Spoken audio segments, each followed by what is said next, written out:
My name is Dr. Lustiger Thaler. I'm here with Dr. Avrum Bichler. This is a joint partnership interview with the United States Holocaust Memorial Museum and the Kleiman Family Holocaust Education Center in Brooklyn. Dr. Bichler, if you could just give me your date of birth and the town that you were born in. My name is Abraham Bichler. I was born in Poland in a small shtetl by the name of Krillov by the Bug River in 1933, February 23, 1933.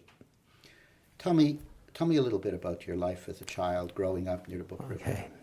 Krillov was a small little shtetl.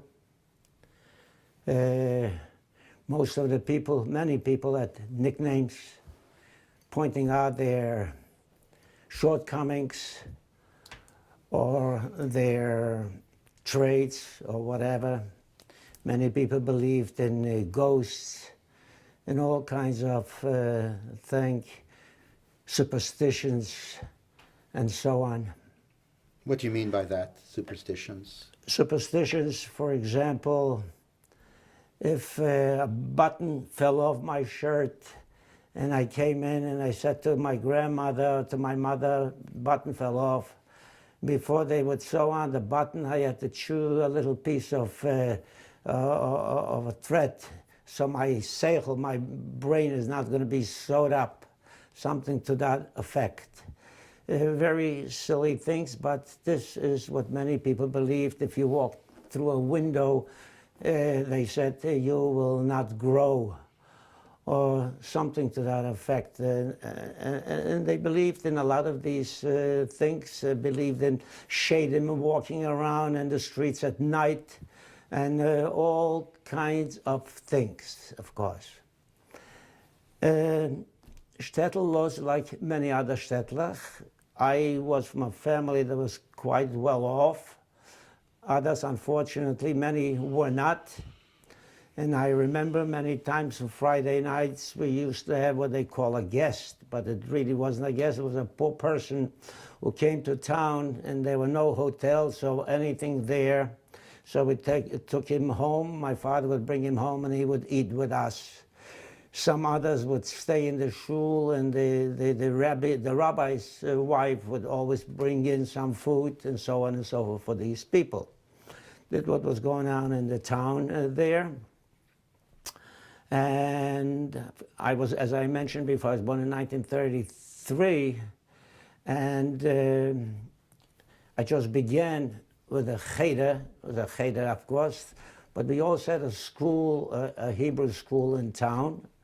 As a matter of fact, my sister's teacher, Rabbi Shechny, was a teacher in Brooklyn later on in a big yeshiva there. It was from our town, that man. But I remember a little bit, not much, but I remember the tension in our town, and that was already in the late 30s, where the Poles began showing their true colors. I remember as a little boy, I was standing by my mother's store, and my great-grandpa, Abba Shalom, Zayda Levi, was sitting on a chair there, and they were shouting and walking around and shouting, "Kupa Yuzhida, don't buy by Jews," with these signs. And things began happening. I could not understand exactly what was happening, but I remember things happening there in town. My family, as I mentioned before, was a well-to-do family. My great-grandfather, Zayda Levi, was an important businessman. Many huge estates were broken up in his home, or he would escort a poritz, a nobleman, to Warsaw to seal some deals, and he would get a certain amount of land for this there. Many times that was under the Tsars yet there. And before holidays, my father would tell me, before holidays, Zayda Levi with a number of wagons with potatoes they would bring into the center of the town where the market was for the poor people to take, so they would have something for Yontif. My Zayda Levi was a well-to-do man, as I mentioned, and there was a Talmid Chochem who lived in his house with a wife and children, and for years and years he never paid any rent or anything of that sort, and he was also supported, because it was a Talmid Chochem, by my great-grandpa. My great-grandpa had a zchut to die just a few weeks before all hell broke loose, and he was brought to Keva Yisrael the way a Jew is supposed to be taken care of.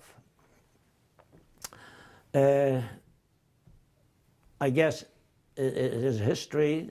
The world was shocked when Hitler and Stalin got together and signed the Non-Aggression Pact in 1939. And everybody was shocked, didn't know what to do, and within a few days, the British government signed a pact with Poland, an alliance, and on September 1st, World War II broke out.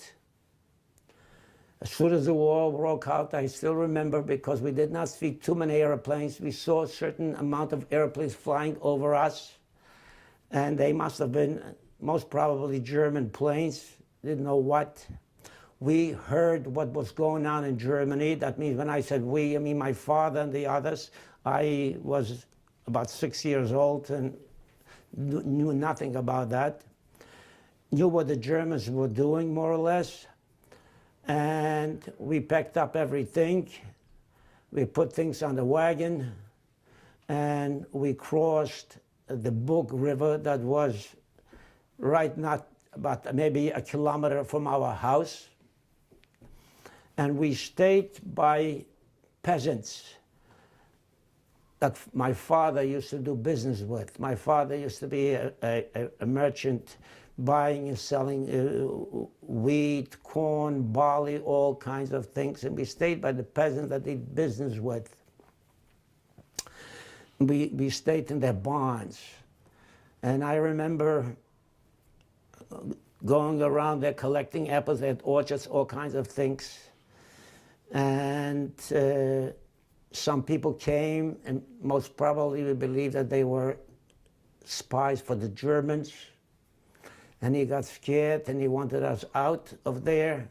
So at night we moved to different peasants that my grandfather from my mother's side knew. He was a builder, bricklayer, and he used to build things for these peasants, houses and barns and so on and so forth. We stayed there. I remember as a little boy, I still remember it, German tanks moving through the area, German tanks, and the Ukrainians were standing and throwing flowers, welcoming these tanks, the Germans in there. And none of us ever went out. And we were hiding there for about a week and a half to 2 weeks. And suddenly the Germans moved out and the Russians moved in. I remember an episode. The Russians came in, they were very friendly, and of course they knew nothing about religion. And we stayed by a goy, his name was Sergei. And the Russian soldiers walked in and they saw Mary, the picture of Mary hanging on the wall. And he said in Russian, who is this prostitute? The lady in the house, the elderly mother, fell to the ground, bowed, and didn't know what to do with herself. But they didn't mean anything bad. When with the Russians, we felt more comfortable. Nobody was afraid. And they crossed the Bug River. So we crossed right after them. 2 days after them, we crossed the river back to Poland, back to our town. We came into our house. We saw there was food. The Germans they ate there in the house. And I remember my father was saying a window was missing. Somebody ripped off, a neighbor probably stole the window, but they didn't take too many things from there. And we had a grocery store, we had a liquor store, besides having also a granary where my father kept all the things and so on and so forth. And at that time, being the Russians were there, the Jewish communists felt very comfortable. And they began coming around. As a matter of fact, it was a Shabbos. I was with my father in the synagogue, and they came in, was our neighbor. I'm not going to mention his name. And he came over to my father and he said he wants the key to the store. And I said, why do you want the key? He said, well, he's going to take the things out and distribute it to the needy people. My father said to him, is it all right if I go and open up the store? He said, yes. He was gracious enough to let my father go in. They opened the store, took everything out from the store.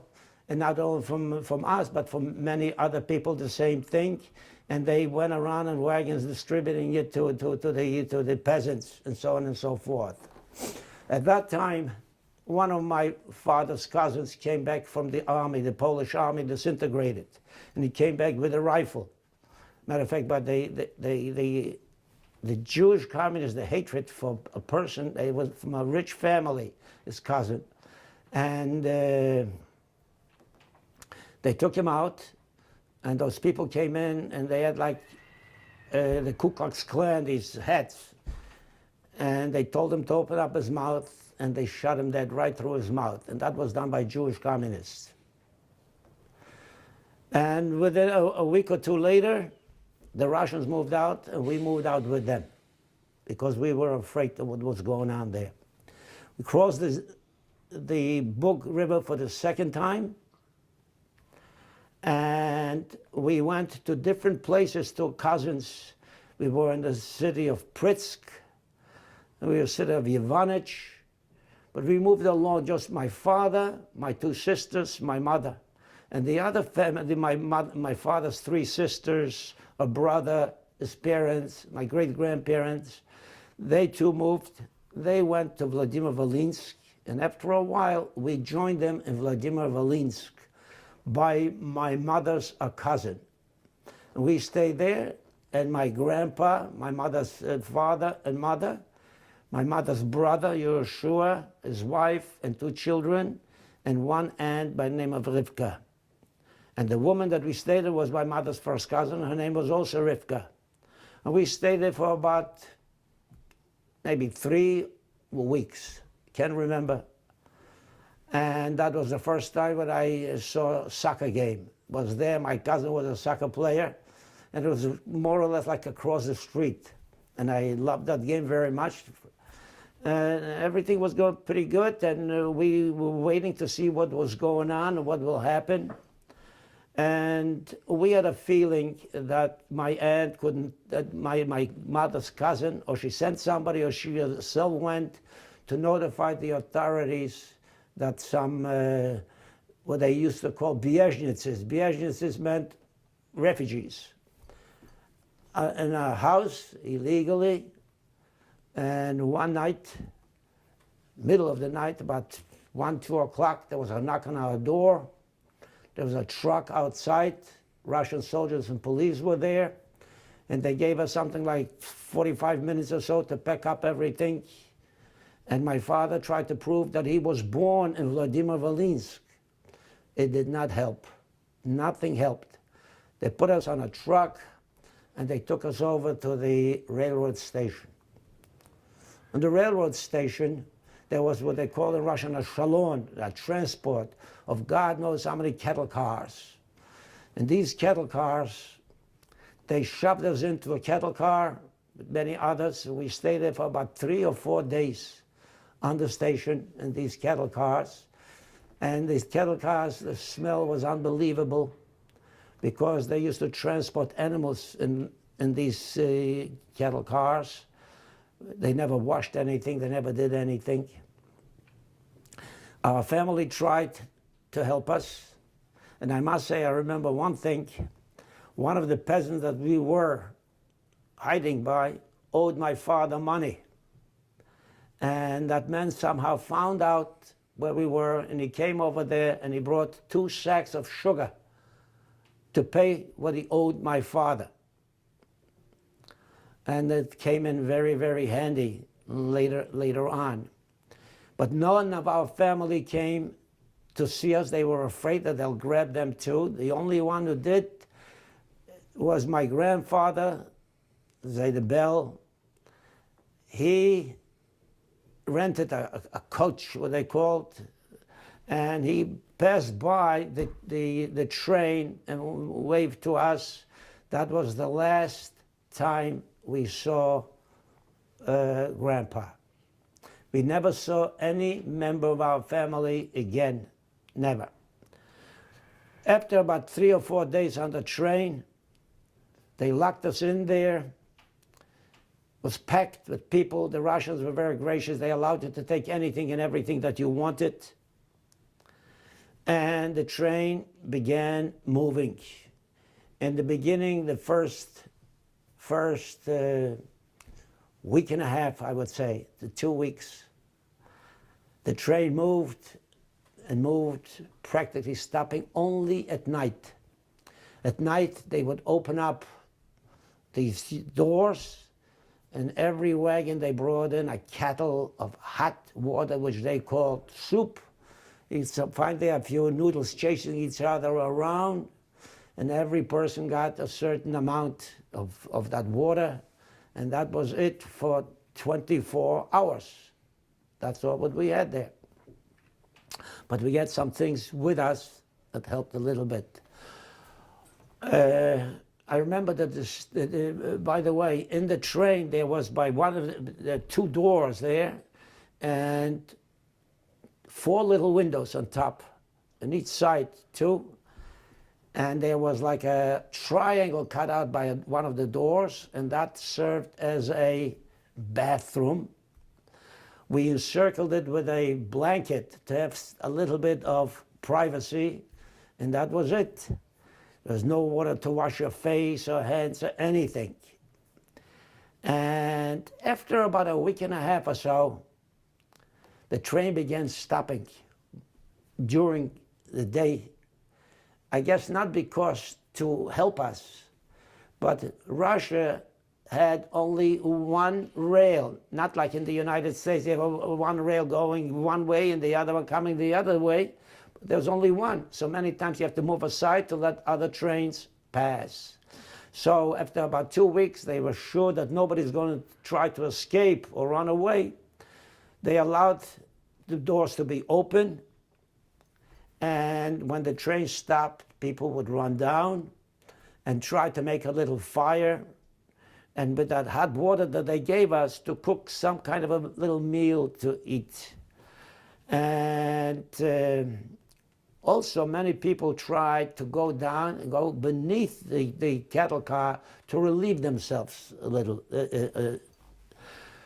And then out of nowhere, the whistle would blow, and within seconds, the train began moving, and you saw people trying to run out from underneath the car. You had screams and shouts and God knows. And then the people that were cooking things tried to save what they had. It was just unbelievable, unbelievable to see what went on there. Quite a number of people were lost this way. And for my family, only my father and my uncle were allowed to go down the train, and nobody else. And for I think it was 7 weeks that we moved this way, we stayed this way, we lived this way. Imagine, not to wash your face, your hands, or anything for 6, 7 weeks. People, it's impossible even to describe the smell, the thing, what was in there. The trains kept on moving and shaking and shaking and shaking, and it was just a miserable thing. And finally, after 7 weeks, I think it was, we reached a place what we call Asena. That's what they called it, in the taiga. And that was by the Arctic Circle area. And there, everybody had to get off. It was a huge, huge camp with thousands upon thousands of people in there. We were sitting like in a crater, sort of, and everybody was sitting with whatever they had there, waiting something to happen. And finally, somebody moved out from a shack there not far from where we stayed, and they allowed us to go in, the entire family. We were 11 people to stay there. We wondered how come somebody moved out of there. So we found out a little later. And people lived in shacks and barracks. And within 6 weeks, I heard from my father telling us that over 18,000 people died in that camp, including my younger sister, Sel. And I'll get back to that. You were not allowed to bury the people. Wagons moved around in the evening, picking up all the dead people from the streets, from the shacks, and from the barracks. When my little sister died, because we had doctors there, but these were Polish, Jewish doctors, but there was no medicine. So doctors came, we paid them with sugar that we got. The doctors would come and they said that Sel, my sister, her insides turned upside down from the shaking of the train, and she also had malaria there, and she died. She was 4 years old, very beautiful, beautiful child. My grandpa, he was a person who wouldn't take, he had to do things his way, and he said he will not put my sister out there to be buried with the others. He walked around with like a half a capote there. He was a very strong man, a short man, and he took her inside the bosom, and he had some kind of a shovel there, a small shovel, and he walked into the forest. We were in the middle of forest there. Only my mother and father walked at a distance, not to arouse any suspicion. And he tried to dig a grave for Sel. He was able to dig, but not too deep, because the sun was shining and the ground was frozen there. The day and night kept on changing, but he did the best he could. Always bothered him, and bothered us, and he said he left Sel in the hands of God, because he was afraid that some animal will get to the body. Then, one day, I decided to go and see what my father was doing. They were chopping down trees, and I fell asleep watching what my father was doing, and my uncle too. And when I woke up, I had the shakes. I didn't know what. It came back. I got very sick. And I had malaria, pneumonia, and a kidney infection. All three good things at one time. And they began calling doctors. Again, the same thing. And my mother had this custom, one of these superstitions, going back to Poland, that if you give away all the clothing of the child and everything else, he'll get a refuah shalema. And they gave away my clothing, gave away my sister's clothing. It didn't help any of them, but they did not know what to do. I had a high fever, so we had bankis. These are the sucking cups that they put on top of you. They take a piece of a little stick, put a bit of cotton of it, and you light it. If you have a little alcohol, you light it, and you put the cup on the fire, and then you put it on the body of the person. I still have some of these cups here with me, just dragging them around as something to remember. And twice a day, they kept on putting these things on me, twice a day. And the little house, I'm coming back to the little house, was infested with what we call in Yiddish wanzen, bed bugs. These bed bugs were as big as cockroaches, and they came out in the millions. And my grandma and my mother, they used to take turns, and the others, just to pick these things off me. They did the same thing to my sister. And I was very sick, and they thought that I would be next to go after my sister. And then suddenly we found out that they will take out 1,200 people from this place and send them some other place for slave labor. And my father, my uncle, decided to go see. They found out who was in charge and so on. They brought him nice gifts, and they put us on that list. And within a week or two, also it helped that I was very sick, and they said one child died already, and they cannot take the climate here. Well, to make the story short, we ended up on that list, and my family was taken to Siberia, to a place called Revda. Was what they called Kirpichny Zavod. There was a brick factory in the middle of the forest. Revda was a couple of miles away from our camp. Nobody had to guard you because you're not going to escape. Siberian forests are bigger than the United States of America. There, every woman, unmarried, and every man had to go to work. Every child had to go to school of the age of 6 and older to go to school. I was excused because I was so sick I couldn't stand and I couldn't walk. And my father's, my uncle's, and my aunt's work was to load bricks, rocks or bricks, sometimes rocks. They used to break up. There was a butova, what they called as a quarry there. They used to make cement or whatever, and also bricks. And this is what they would load 12 hours a day. They would load these bricks 6 days a week, regardless what the climate was. And in the winter, the temperature reached there over 50 below zero.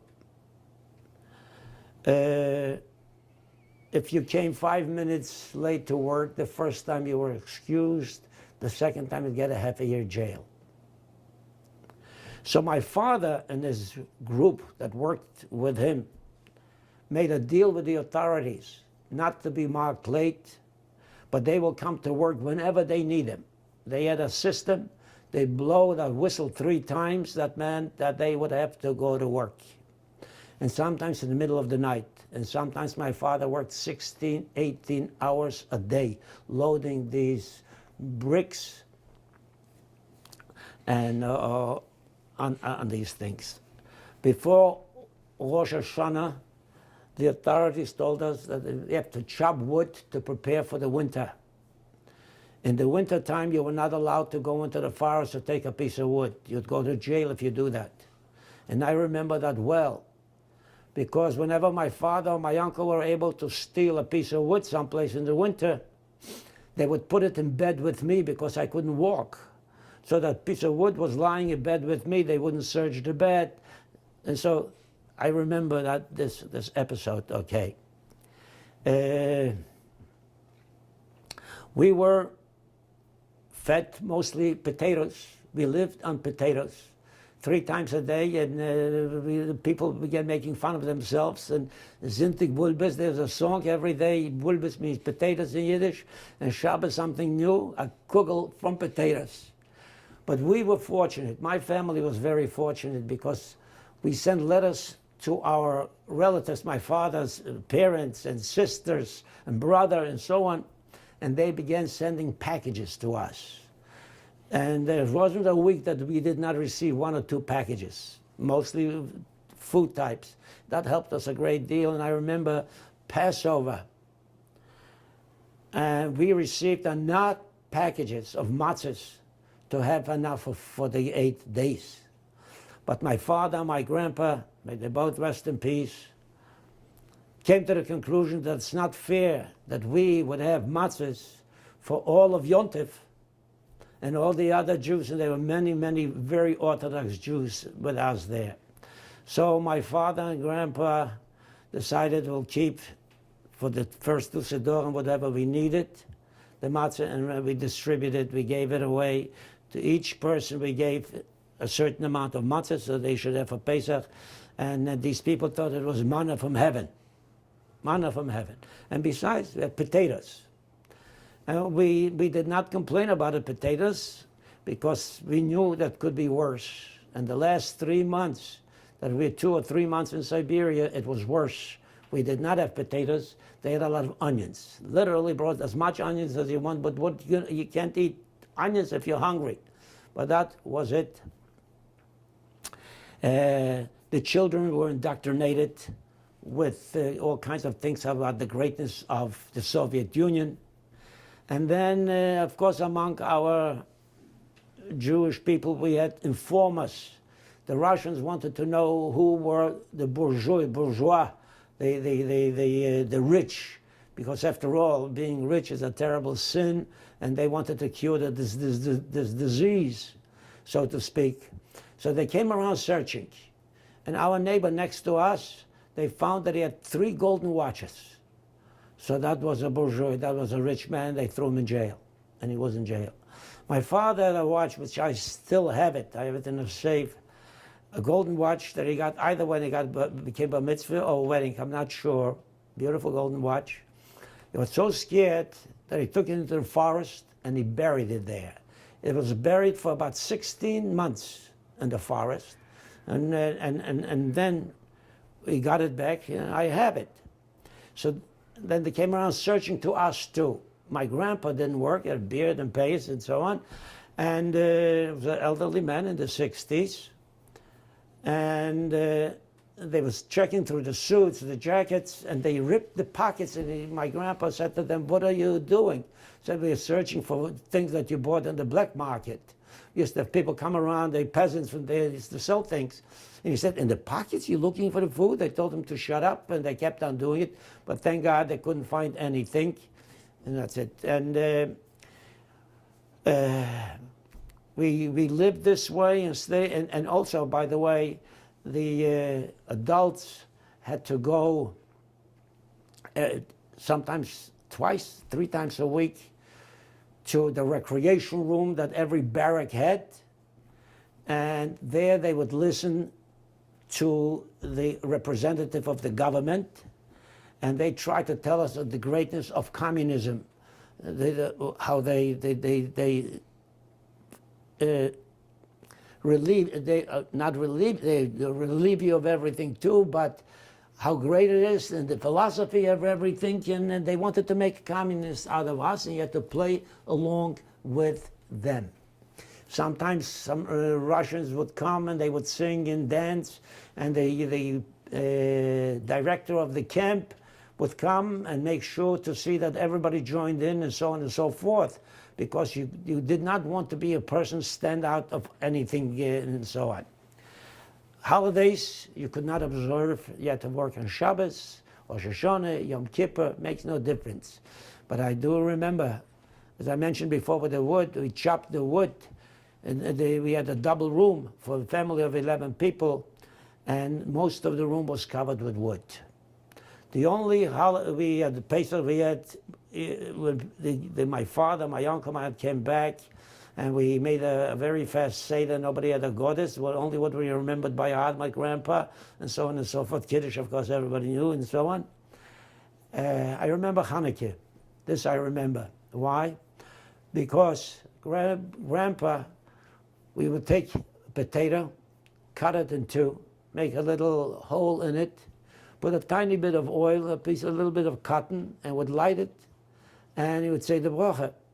And every day we cut another piece of a potato, half a potato, and light. So I remember we did have a white Hanukkah, a very white Hanukkah. There you don't measure the snow by inches, but by feet.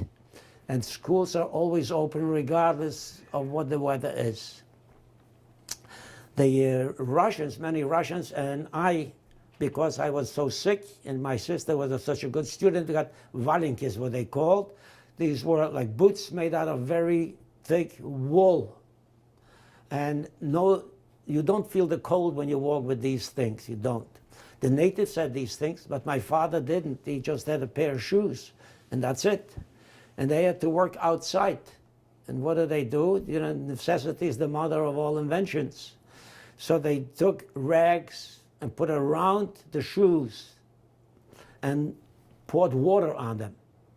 The rags froze and insulated the foot inside the shoe.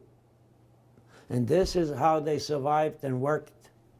And we stayed there for about till July June or July 1941, when Hitler, Yamach Shemo, attacked the Soviet Union. Right after the attack, the Polish government in exile in London signed some kind of a treaty with Moscow, and Stalin forgave us for our sins, which we never knew what our sins were. He forgave us for the sins, and they said that in a few weeks they'll set us free, that we could leave the Siberia slave labor camp. We wanted to go someplace where it is the opposite. The climate was opposite of Siberia, because temperatures were there just unbelievably cold. And we wanted to go to Caucasian areas, but Hitler cut the lines there, couldn't, so we settled for Central Asia. When I say Central Asia, nobody in our place, there 1,200 Jews, knew anything about Central Asia. It was something on a map, that's about it, but we knew it was warm. And they made it, they made it hard for us. They made it hard for us. They didn't make it hard for us, I'm sorry. We paid a certain amount of money. Paid a certain amount of money, and we rented 7 or 8 cattle cars, and we decided to go Central Asia. Central Asia, it took us about 2 weeks. They kept on detaching us from one echelon to another echelon, for transport to another transport. And finally came to Central Asia, and we came into the city of Alma-Ata. Today it's called Alma-Ata. It is very close to China, very close to China, but we knew nothing about China either. And we stayed on the station. They were empty houses, but they wouldn't let us in there for about 3 or 4 days. And they told us, the authorities, my father, everybody ran there, maybe we can work there and so on. They wouldn't let us. We went back on the cattle. We traveled all over cattle cars to another place. We came to Chimkent. We wanted to go to Tashkent, because Tashkent was a great center, and many, many Jews we knew, but no way. And we stayed there for a few days. And again, the same thing. We stayed in the open. And we had to move from Chimkent. Again, we went back to Kazakhstan, Uzbekistan and Kazakhstan. We came back to Kazakhstan, and somehow they threw us off from that cattle train. They threw us off at a small station, but there was absolutely nothing there, just a little house there. And everything around was sand. And here, families with children, with older people and so on, stay there. And then we found out that there, in the opposite sides, that there's a city called Turkistan on one side, and there's another city on the other side, which was Kizlerda. My father and my uncle and a few others decided to go and look at Turkistan, and others went to look at Kizlerda. He went to Turkistan because it was closer. And they saw that it was not too bad, and they came back the same day. And the train wasn't supposed to stop there when they came back, so they paid off. They gave something to the conductor to slow the train down so they could jump off from that train. And some people, some men that went there, when they saw their family, they were so excited, they jumped off while the train was still moving, and some people got hurt badly. When the train slowed down, thank God my father and my uncle, they jumped off later, it was okay. We decided that we will go to Turkestan.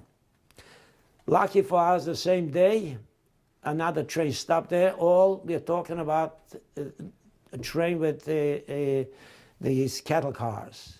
We got on that train and we came to Turkistan. We did not realize that Turkistan is divided into two. There's the station, and then about 5-6 kilometers away, there's a desert there.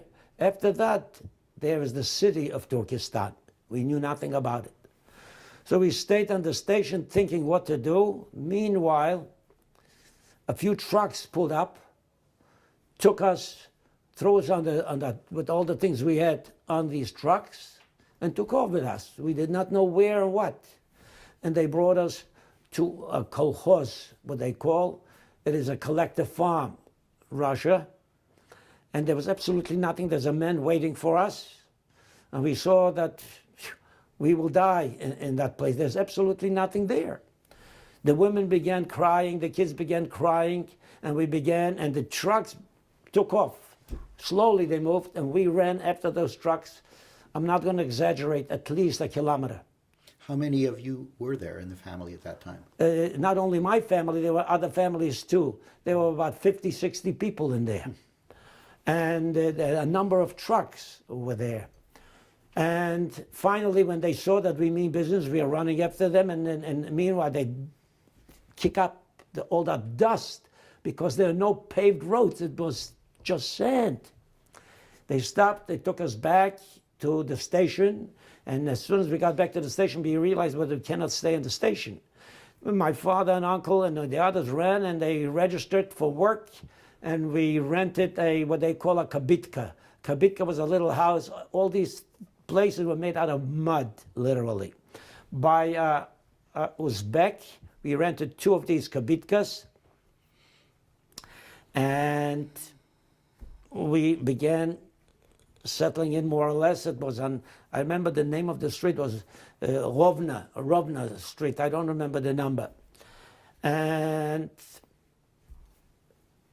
we figured this is it. They registered for work. And we registered, we had to go to school. And the hunger was already setting in. There were other families near us in the same yard. There was a mother, a Jewish woman with 2 children. And there was a Russian family, a mother with 2 children. One boy was my age, another was a little bit younger. At that time, I was about 8 or 9 years old. And in the beginning, it was not so bad, but everything was very primitive. When I read the Chumash, I feel at home, because that's the way they lived there. It was just mind-boggling. Bathroom, toilets was a luxury. In our backyard, there was a hole in the ground there, and they made like 1 wall only, and that was it. You would see the natives walking around with these huge, long gowns, just like you see in the films. And they did not hesitate if they had to do something to relieve themselves at the sight of the thing there. They would relieve themselves, and the toilet paper did not exist, those things, obviously. Stones or leaves, if you're lucky. And they moved on further, and that was it. And the men walked around with huge rods. They would roll their hands over them, and that's the way they walked around, and so on and so forth. It's very, very primitive. And my father's job was also very primitive. My uncle was a master builder, so he was able to do things. And my father worked making bricks. How do you make bricks? It's just like reading in the Haggadah. They dig a huge hole in the ground, they put in dirt, and they put in straw. And my father and the others roll up their pants all the way up, go in there and dance around there till you made mortar out of it. And then they had a form, a rectangular piece of a form with wood made, and 2 little handles, and you put the dirt into that form, and then you take a little bit of water and you make it smooth, you pull it out, and you have a brick lying. And they made thousands upon thousands of these things every day in fields, and the sun was baking away. And the sun was at least 120, 130 degrees, at least. And this is how they worked about 12 hours a day. And then the hunger set in. And another cousin, my uncle's daughter, she was about 2 years old. It was some kind of epidemic with eyes or whatever it was, and she became like blind, and then and lost. There was nothing to eat. She died at the age of 2, and a few months later, my uncle's wife died. She was about 26 or 27. We didn't even know what she had.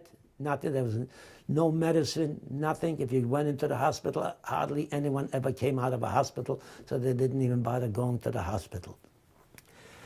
We had a Jewish cemetery there. We had Bukhara Jews.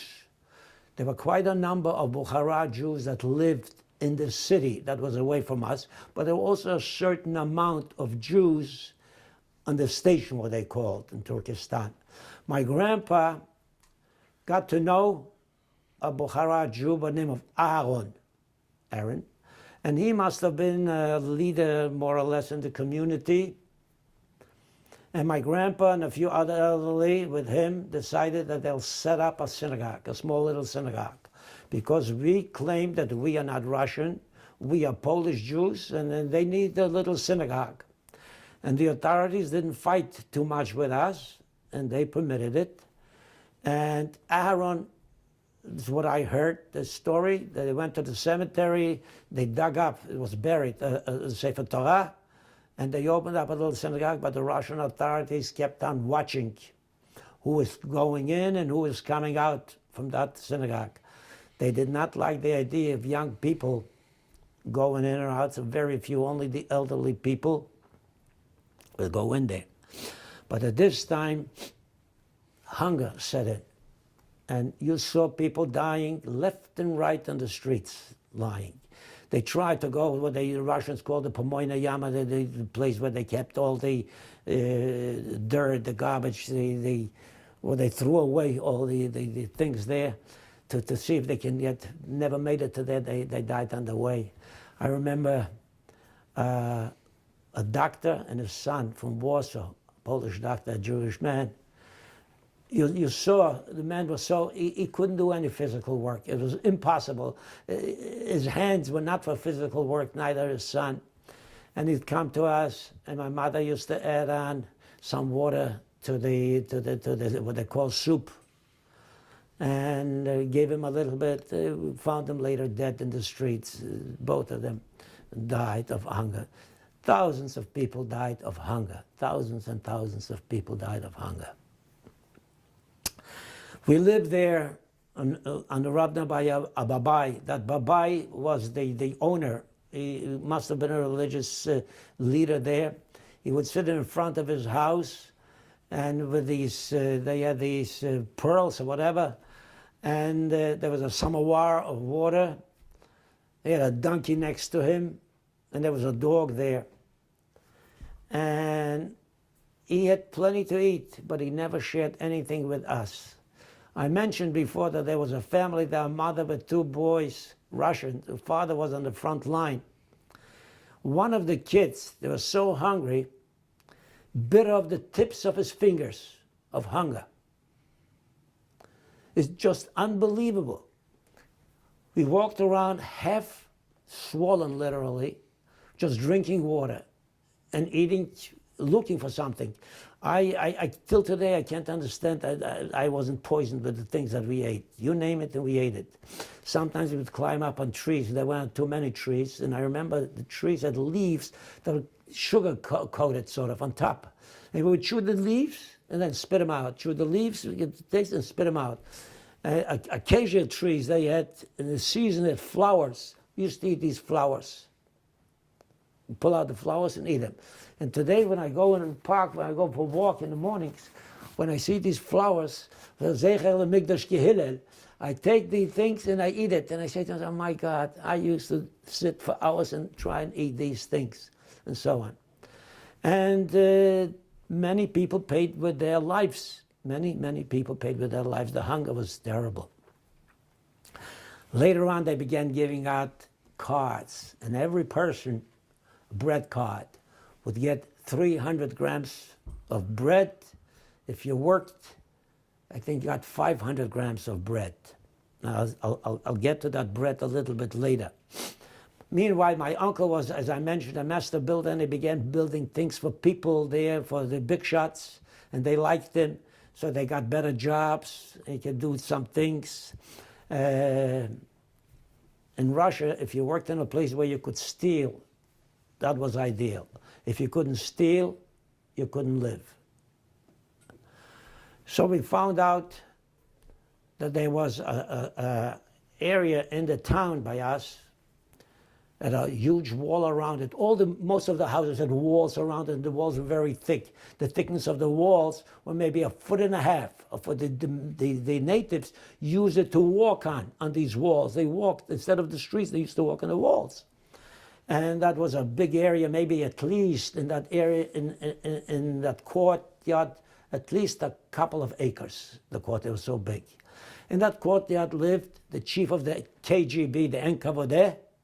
His brother-in-law was in charge of the Ripotraps I used. This was the company that distributed food. And then some other big shots. And there was another family, Krillov, I still remember the name. They were sent out of either Leningrad or Stalingrad by Stalin because they were rich people at one time. So they lived there, the family. And then there was a godforsaken little house all the way at the end, with one big room, a small room that had a wooden floor, I still remember it, and a dilapidated barn where the roof collapsed. It was empty. So my father and my uncle knew the big shots that they worked for free. They used to do things for them. They allowed us to move in to that little house. And the address was the best address in town. It was Первомайская 5. Первомайskaya means the 1st of May 5. That was unbelievable. This was it. And all these big shots, the chief of the NKVD was Jewish. And his brother-in-law, of course, his name was Yagoda. I think it was Yagoda. And they had 2 children, my age. The oldest was my age. Used to go to the same school with him. And the younger one. And they allowed them to play with me, not with the others. They allowed me into the house sometimes. And I liked going there, because there I would always get something to eat. It was a very important thing. And we lived there. We had to dig our own water well, and we made our own toilet there outside, of course. Now, we had a stove inside, and we built a stove outside. You prefer outside. There was no wood. So we saw what the natives did, and my job was, my sisters too, we went around picking up the droppings of the camels. They dry. And we used to load them up, always bring home the droppings of the camels, and keep it in the barn that was dilapidated, and the roof that was destroyed. And if you use it outside, it wasn't too bad, but to use it inside in the house was not a very pleasant thing. But sometimes in the winter, you had no choice, so you had to do it. And we improvised. You had to improvise. I remember ink was difficult to get. So from the chimney, we used to take the things that burned out there and make ink. The ashes. The ashes, and make ink, and this is what we used. And we would, newspapers, of course, nobody threw away. Paper was very, very important. Sometimes if you're lucky enough to get the newspapers, you're able to use it for toilet paper or something to that effect. We did that. We went to school there. The school was a very nice school, but you had to watch out. They tried to find out what happens in your house from the school. If you were stupid enough to tell the teacher certain things, you could have had your parents arrested. They wanted to find out if you did anything in the black market, all kinds of things they wanted to find out. And they tried to make real great patriots out of the students. I remember Also religious practices? religious, definitely religious. I'll get to religious practices in a little while. And I remember one story always sticks in my mind. The end of the period, the end of the class, we had to sit and the teacher would read a story to us. And the story went like this. Komsomolets, this is a youth organization, very, very pro-communist. And as a boy walking by the railroad, and he saw that somebody did something to the rails in order to derail the train. And he wanted to save the train. He heard the train coming from afar. And how can he save the train? But he had a handkerchief. So he cut his hand and used the blood from that the blood on the handkerchief. And with his handkerchief, he was showing to the conductor that he had to stop because there was the red handkerchief. And that's how he saved the train from getting off the rails. That story made what an impression it made on me. It was just unbelievable. Ad kidei kach, that a kid cut his arm to make that handkerchief bloody, and so on and so forth. Religion was not allowed. I told you about the little shul that my grandpa did, and also they set up a Hever Kedusha and so on and so forth. I, throughout, even when I was in Siberia, after I felt better and I was able to walk, and I went to the gun there, to the kindergarten, I would get instructions from a melamed that was in our block, in our barrack, to teach me how to read from a siddur. And when I was in Turkistan, and we didn't have much food, my mother insisted, and my father, that they'll share whatever food they had. And I had a teacher, first a melamed, who taught me reading and so on. And then they sent me to somebody that was able to learn a little bit Chumash and Rashi. And I remember, gave me the Chumash, and I always carried my Chumash beneath my shirt. My best friends did not know that I am going for the lesson to the Rebbe's house. Nobody was allowed to know anything. Nobody. Now I want to say something about a little bit more about the religious thing. My grandpa, with some others, they rented a house to bake matzahs. There was what they call a lot they made there. There was a water well in the backyard. There was one room where they had ovens. And above, a few steps above, I remember it, I closed my eyes, I can see the room. My grandmother and other women were there rolling the matzahs, and we were baking it 18 minutes from beginning to the end of the matzahs. They did that. And the chief of the Enkamadeh would walk sometimes in the courtyard a little bit, and from afar, he saw one morning my grandpa standing with a talis and tefillin by the door, and he was davening, and he fell almost backwards from shock, or maybe it reminded him of his grandpa. I don't know, but we know this much: his wife told my mother that she is a granddaughter of a shoichet. So maybe he knew something about it, and he liked my grandpa, and he liked to speak to him many times. He used to make fun of my grandpa. He used to call him komsomolets, which means like a real communist patriot. That was, he called my grandpa. I'm saying this because you never know, a Jew is a Jew, no matter what. One day, he was walking around and looking for someone from our house. So we always send out Grandpa. Went out, spoke to him, and he told him that he wants my grandpa to arrange to circumcise those two boys. Now, I cannot explain it enough what it means for the chief of the KGB to circumcise his two boys. But he said nobody's allowed to know anything, none of that thing. And my grandpa should start making arrangements. My grandpa, that was in 1943. Grandpa started making arrangements, and he came to him by the end of 1943, and he told him, and he said, it's not convenient now for him. He has to postpone it a little bit, but keep on trying, and so on and so forth. And went into 1944. He helped us a great deal with other things too, this man.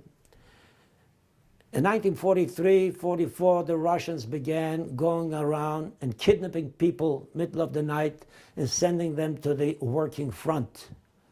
That nobody ever came back alive from the working front. Nobody ever came back alive.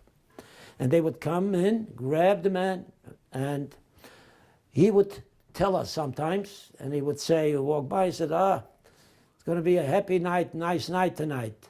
That meant that they will be coming around to grab people. At that time, my father and my uncle did not sleep at home. Many times, the people that they worked for would lock my father and my uncle up in government stores or government buildings so nobody would find them. So in his way, many times, he helped. I mentioned before that there was a wooden floor in that little room that we had. I said one big room, one small room, and the little room had a wooden floor. My uncle was such a master. What we did was, he cut out a square. I don't know exactly where it was in that room. And we dug out the dirt. I had a little garden in the back. The dirt at night in the garden, mixed it up. And that thing was enough for one person to jump in there and to stand in case of emergency. And one day, and he made it so perfect that no matter what, he just could. One day my father was sick. He couldn't go to work. And out of nowhere, he saw people coming and kidnapping people. And there was a guy outside, there's a window there. And my father jumped into this here thing, and the guy came in, and he was looking. He said he saw a man through the window. And we said, no, he said, it was work. Everybody's working. They went around, they were knocking in that floor with something there, and they couldn't find it. If they would have found it, my father wouldn't have been with us. Saved the life of my father, because sometimes they would come in just like that. Sometimes we had a huge market in Turkistan with a huge wall around it with acres and acres of land. And the natives would bring all kinds of things there to sell, the natives. And it was interesting to see. Everything was sand. There was no such thing as paved roads. And in the mornings you would see a little donkey loaded up with all kinds of things. And the babai, what they called the master, would sit on top. And his wife would drag the donkey, and she had a little stick. And every time she put that stick into the donkey, she would move it on. And sometimes you would see the donkey would turn over in the sand with everything. They load it back up. The babai would go on top, bring him to the market. And got to the market, he would come down. They would unload everything. Then he would leave his wife to sell these things. And he would go to the chaykhana, the tea house, where they had a professional storyteller. And they would sit at little tables, very low tables, drink their tea, and listen to the story. Tell us. They had. We're going to take a little bit of a break, and we are going to be returning shortly. Thank you. And now we're going to continue our interview with Dr. Avrum Bichler. Dr. Bichler. Thank you. We are still in Turkestan, I'll talk a little bit about Turkistan. Turkistan, as I mentioned, had a tremendous market. The market, people would go there, people would go to look at the foods that they couldn't afford to buy. Some people did buy things. Again, the market was sort of like in the good old days, I guess a couple of thousand years ago. You'd go over to a person and you see he has a little lamb standing, and you would think it's a lamb, but it wasn't really. It was the skin of a lamb, and they sewed it up so beautifully, and they filled it up with milk.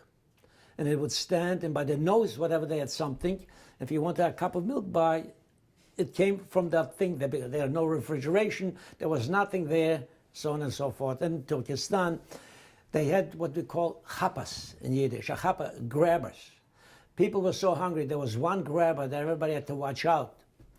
He would grab, let's say, a piece of bread. I'll get into this a little bit later. I used to go and sell things myself there too.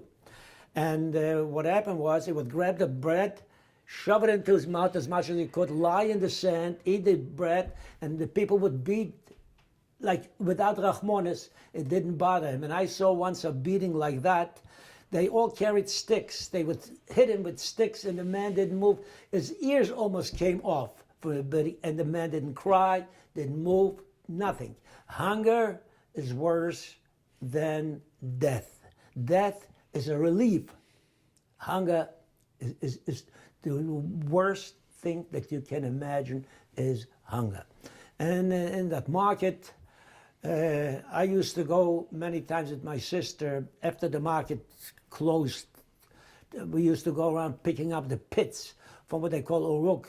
This is the almonds, the pits to pick up, and we'd go home with 2 stones, open them up, and try to save it when you're hungry to eat something, and so on and so forth.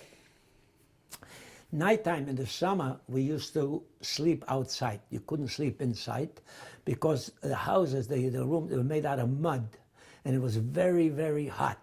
So we would sleep outside. And sometimes in the middle of the night, a little rain would start.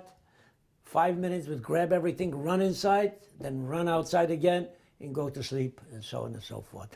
When my father went to work, middle of the day, we had a water well I mentioned before. We would lower the watermelon into to make it cool, so they would come to have something cool to eat.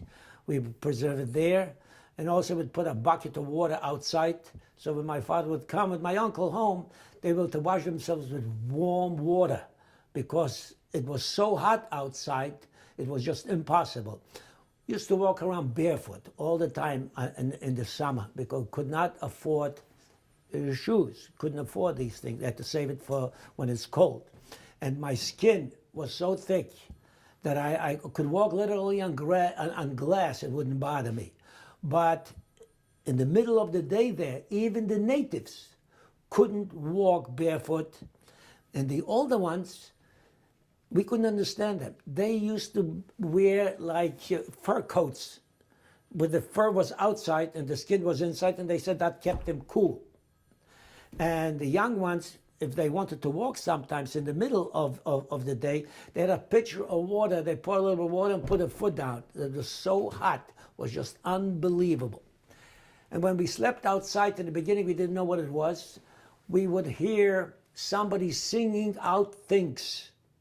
And then I found out that if somebody lost something in the marketplace, maybe the religious leader, I don't know who, they would sing out these things that were found in the marketplace, and then the person could go and claim these things and so on and so forth. It was very interesting. Most of the things the women would carry would be on their heads. They would carry, let's say, apples to sell or peaches or whatever. And we tried to steal as much as we could, but if they caught you stealing, they would beat you to death practically.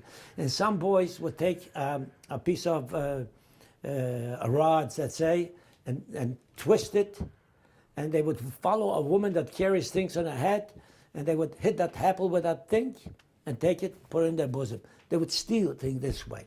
We also used to go down to the station and watch. Many times they used to grow cotton there a lot, and many times what they call the cakes, the cotton cakes would be called.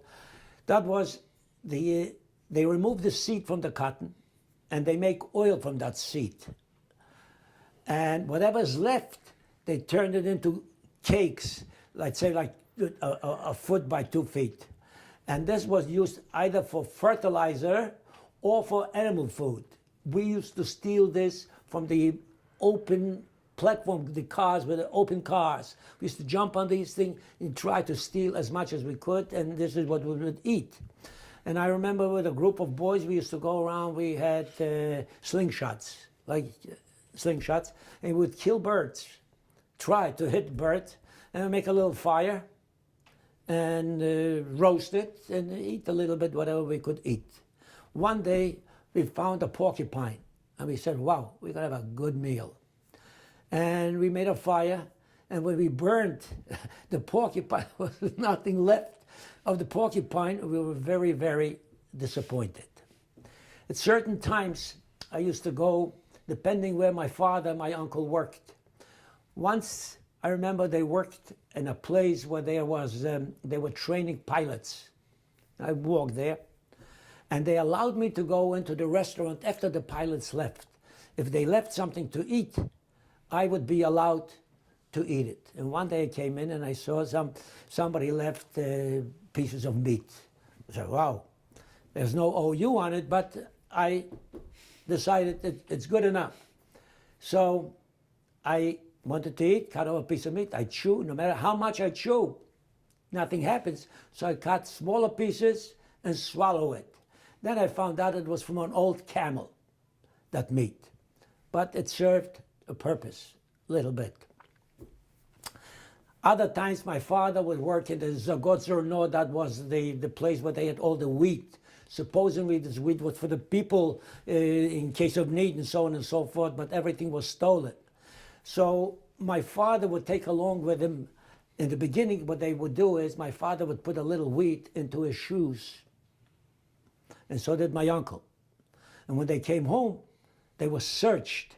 When you left work, when you go home, the people would be searched, but they didn't search in the shoe. How much can you steal in the shoes?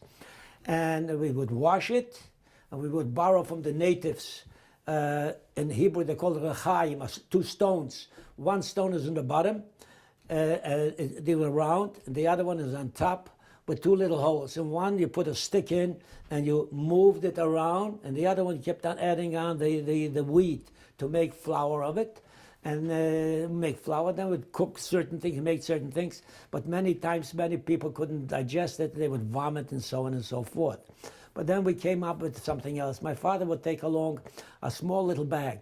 Let's say 1 pound or 2 pounds of wheat could go in there. And more or less, he would tell me where he would work, which site on that thing, because everything had a wall around it. And after school, I would go there, and I would play outside that wall. And at the occasion that father would have, he would throw over the wall that little sack. And I would look around to see that nobody's around. Then I would grab it, put it in, and run home with it. But if somebody would be walking for a distance, I would just play around there and try to cover it with the sand, and later I would take it. But this was the way it was. In the school, I remember, we once a day in the school that I went, they called it Železna Doroga, the railroad school, because a lot of students their parents worked on the railroads. And they would give a little piece of bread, the size of a brownie. And that was a big, big thing. And if somebody was absent, the teacher felt great, because the teacher would take that little piece of bread for herself. This was the thing. And many times when I went to the school, I was stopped on the way, and the big boys would search what I had. And if I had a piece of bread, they would break half, take half for themselves, and the other half they'd leave me with a piece, and I would go to school. The hunger was so great, but yet they didn't take everything from me. They always left something for me too. I cannot even describe what it means to be hungry. It's impossible to describe. And this went on. We never knew what was happening in Poland or what was going on. We constantly heard there was a loudspeaker on the post office, and they would give the news. And the news, of course, was the Russians. Russia had two great newspapers that I remember. One was called the Pravda, which means the truth. The other one was Izvestia, which means the news. The problem was the truth never printed the news, and the news never printed the truth. So we never knew what was going on. We always heard that they took Nasolone Punkt, the strategic point. They were running and losing their pens, but they took strategic point. We didn't, nothing. They never mentioned the other Warsaw Uprising. They never mentioned that they are slaughtering in the millions of the Russian soldiers. They never mentioned any death camps or anything of that sort. Never, never was mentioned. Absolutely not. Finally, I'm just thinking if I have, oh yes, my grandpa, I'm going back to what I said before, what the KGB man wanted to circumcise the two boys. Finally, my grandpa looked around again and again. He didn't know what to do. He was afraid because he has to go away someplace. I don't know what. My grandpa got sick. It was Pesach 1944. And my grandpa, a religious man, and he was never sick a day in his life. He was in the 60s. And what happened was, he washed, barefoot, he went off to wash himself, to sit at the Seder, first Seder, second Seder. He got very bad the last day of Pesach, Achron Shel Pesach. Called a doctor, they called him the Krima doctor, the limping doctor. He came, there were no anything. He said, don't, not hospital, don't put him in hospital. And he gave him a needle, he said, he'll be better off. And my grandpa passed away, Achron Shel Pesach, 1944. And these two kids were not circumcised. And of course, my grandpa was buried where we had an aunt who died there, and a daughter, the cousin. So we had three people in Kazakhstan that we buried, plus my little sister in Asuna. By us in the family, not to say Kaddish for somebody who dies was not an option. It was not an option. So there was a little shul I mentioned before. So my uncle tried very hard. He never walked through the streets. He climbed over fences to get to that little shul, hoping that nobody will see him. And for a while it worked. He went to say Kaddish. Once, he got in there once, and the Secret Service, whatever, they watched it, found him. And they took him away, and they wanted to send him to the working front, which nobody ever came back. And he had papers showing that he's a very important worker, and he does all these wonderful things for the government and so on and so forth. Nothing helped. Nothing. They took him down to the state, not to the station, but they took him down to the city, which was about 5-6 miles away from where we lived. But my mother had a cousin there. She was a very pretty woman, very like an actress she looked. And we went to her, maybe she could help there. It had to be done instantly. And she went in there and she got him out. She got him out. He came back, we were thrilled, everything was fine. So, meanwhile, it's now 1944. The Russians are doing much, much better. The Americans are doing better. Everybody was doing much, much better. And we don't hear anything. We don't know anything. My father had his entire family there. He was only one from his own family here. All of them remained there. And we began thinking. 44 passed. The war is coming to an end. 1945. In 1945, we noticed the Russians bringing soldiers and send them to China. And they had to pass by us to go to China. And from the soldiers, we hear certain things about what the Germans were doing. And we are walking around like drunk. We don't know what's going on. And one day somebody comes running to my father saying there's an Isaac Bichler on the station. Isaac Bichler was his brother. But there was another Isaac Bichler. We run to the station. Happens to be my father's a cousin, but a distant cousin who lived not far from us, some other place, and he was now in the army. He said, they don't know anything either. There you go. But one day, there was a man, a Uzbek, came back, and he lost one of his legs. And he was standing by the theater, telling stories of what he saw, and nobody believed him. Nobody believed him. I should have mentioned something. I said that the two families that lived, the important people that lived with us in Turkistan, the KGB man and his brother-in-law, he was in charge of the food. He had a son. His son was like under house arrest because he did not go to the army.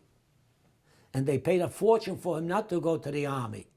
And he was afraid to walk around outside, and people would see him. His name was Fima. And so they used to take me and pay for me the ticket and also give me something like a cookie. I should go with him to the movies and keep an eye on him in case anything happens and so on and so forth. And I used to go with him. I used to enjoy this here. And they saved him, and he never went to the army. One of the only ones that goes to show you what was happening with the big shots. The big shots, they stole tremendous amount. When I was in their houses, they had anything and everything that you can think of. They had, and here the people that were fighting in the front lines, their children were biting the tips of their fingers off.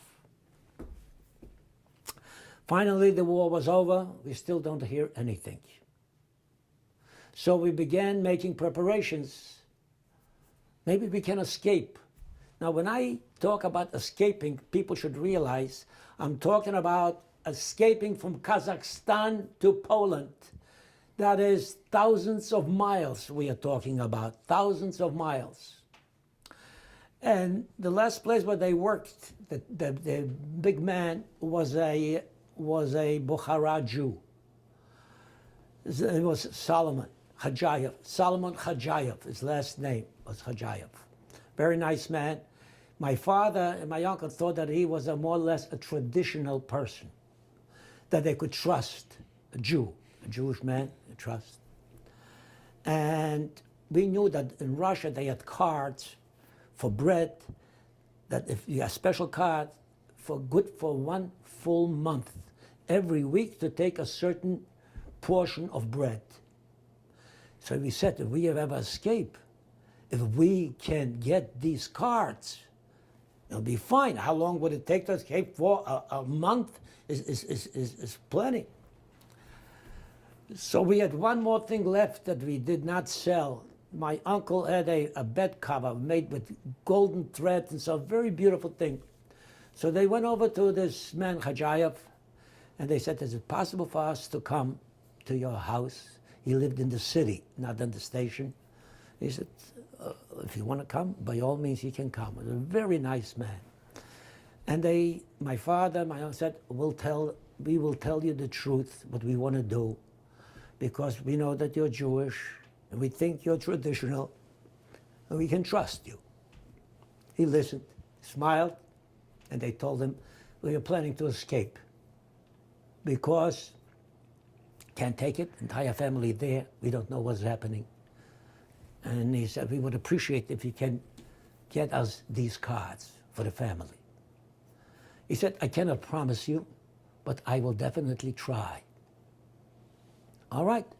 Now, we started going to the station. Every time after work or on Sunday, to see what goes on the station, who is watching, who is not watching, because they always had secret police. No matter where you go, they had secret police. And I should mention once that one day we got up in Turkistan, and there were no government workers, there were no railroad workers, nothing, no police, nothing. We found out that somebody planned to have a pogrom by us. And it seems like somebody managed to get a call through Stalin or to somebody there. And they came in the middle of the night and they arrested all of them. The police, the railroad workers, everything was gone. All of them. And a few days later, new police, new government workers, new everything. They saved our lives. We understood that they even divided up the streets, who will go where. They knew exactly where the Jews were living. It was mind-boggling things there. That was a little bit before. And we were looking to see what is going on. We found out that there are some secret police that they watch. 1945, the Jews rented a big backyard with a house, and the Polish Jews went to pray, Rosh Hashanah. Now we felt more like we are already Polish citizens, we want to go back, and so on and so forth. As my father was there praying and this and that, somebody comes running to him and said, there is a transport, and there are 6 cars attached to this transport carrying weapons for the Russian soldiers to Poland. My father, my uncle ran to the station, and before that we sold off everything just to take something in our hand and walk. I had a little dog there that we arranged for that dog to be taken by somebody, gave it to him to take care of the dog too. And they ran to the station and they made a deal. Gave all the money we had, more or less, and they said they'll take us. Now we were 9 people. And they took us, 9, because my little sister was born in Turkistan in 1945. We walked to the station like nothing ever happened. Very little carrying in our hand, almost nothing. We had nothing. And there were 5 soldiers, a lieutenant and 4 other soldiers. They gave us half of a cattle car, and they had the other half. And it was the 2nd day, Rosh Hashanah, 1945. We got on the train. The Russians did not expect anyone to leave on Rosh Hashanah, Jews to escape. And we made it. Now, the question was, as I mentioned way before, the Russians only have one line. It didn't take 4 weeks to get there. It took us 6 or 7 weeks, because many times we stayed in stations for 2 or 3 days before they attached us to another transport to go. It was just unbelievable, unbelievable. And every day was very important because you ate certain amount of food. And when we stopped in the bigger cities, the job was mine to go with these carts to get bread. I looked like a Russian, I spoke Russian, I did everything like the Russians, and so on and so forth. So nobody was suspicious of me, that a foreigner or whatever the case was. And my aunt would go in the side next to me to keep an eye on me. And this is how we moved around. We came to one city, get the name now of the city, and they decided that it's a good place to go to, I think it was Penza. And I went with my aunt, and I went into a store because we were sure that we will stay here for at least 2 or 3 days. So I went to the store, I got the bread, and on the way out, there were steps going up this way and then straight. So I said to my aunt, I'll tell you what, you go straight, I'll go up the steps and go down. I was at that time 12 and a half years old. And she walked straight, I walk up the steps, and the steps were not leading to where she was going. And I can't find my aunt. So what do? I back up, I go back. But she said to herself, he must be going to there anyways. So she went back, she comes in there, and I'm not there. Everybody said, what happened to Avrum? So my grandma was fainting, my mother was fainting, everybody was fainting around there. The soldiers were afraid that I would be picked up by the police. My father didn't know what to do. The soldiers went down to look for me. Meanwhile, they moved our 6 wagons to another area there.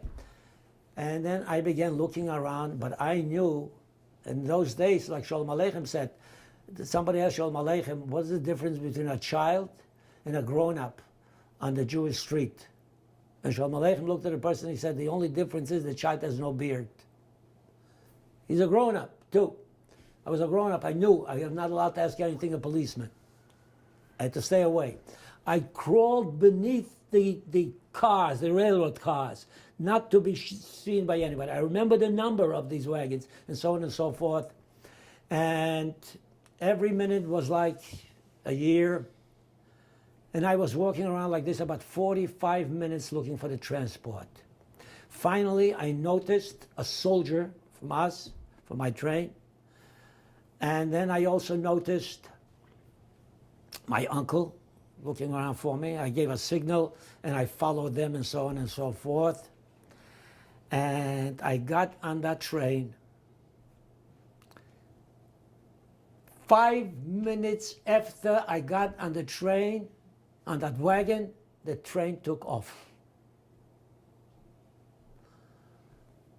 If I would not have made it in these 5 minutes, I wouldn't be here telling you the story.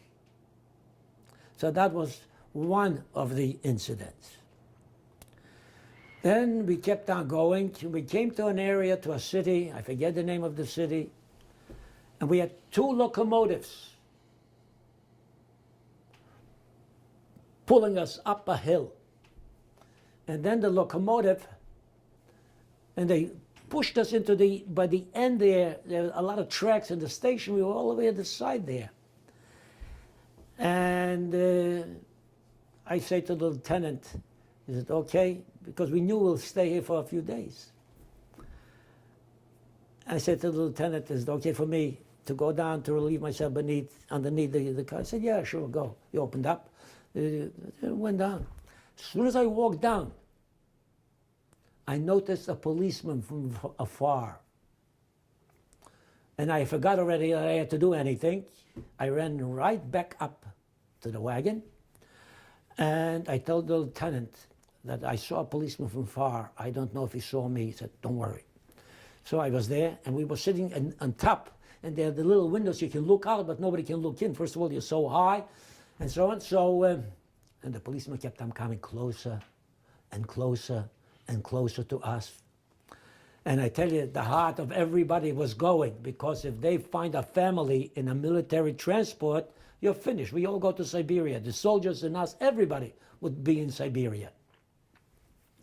And the policeman comes over, and he was standing on parallel tracks.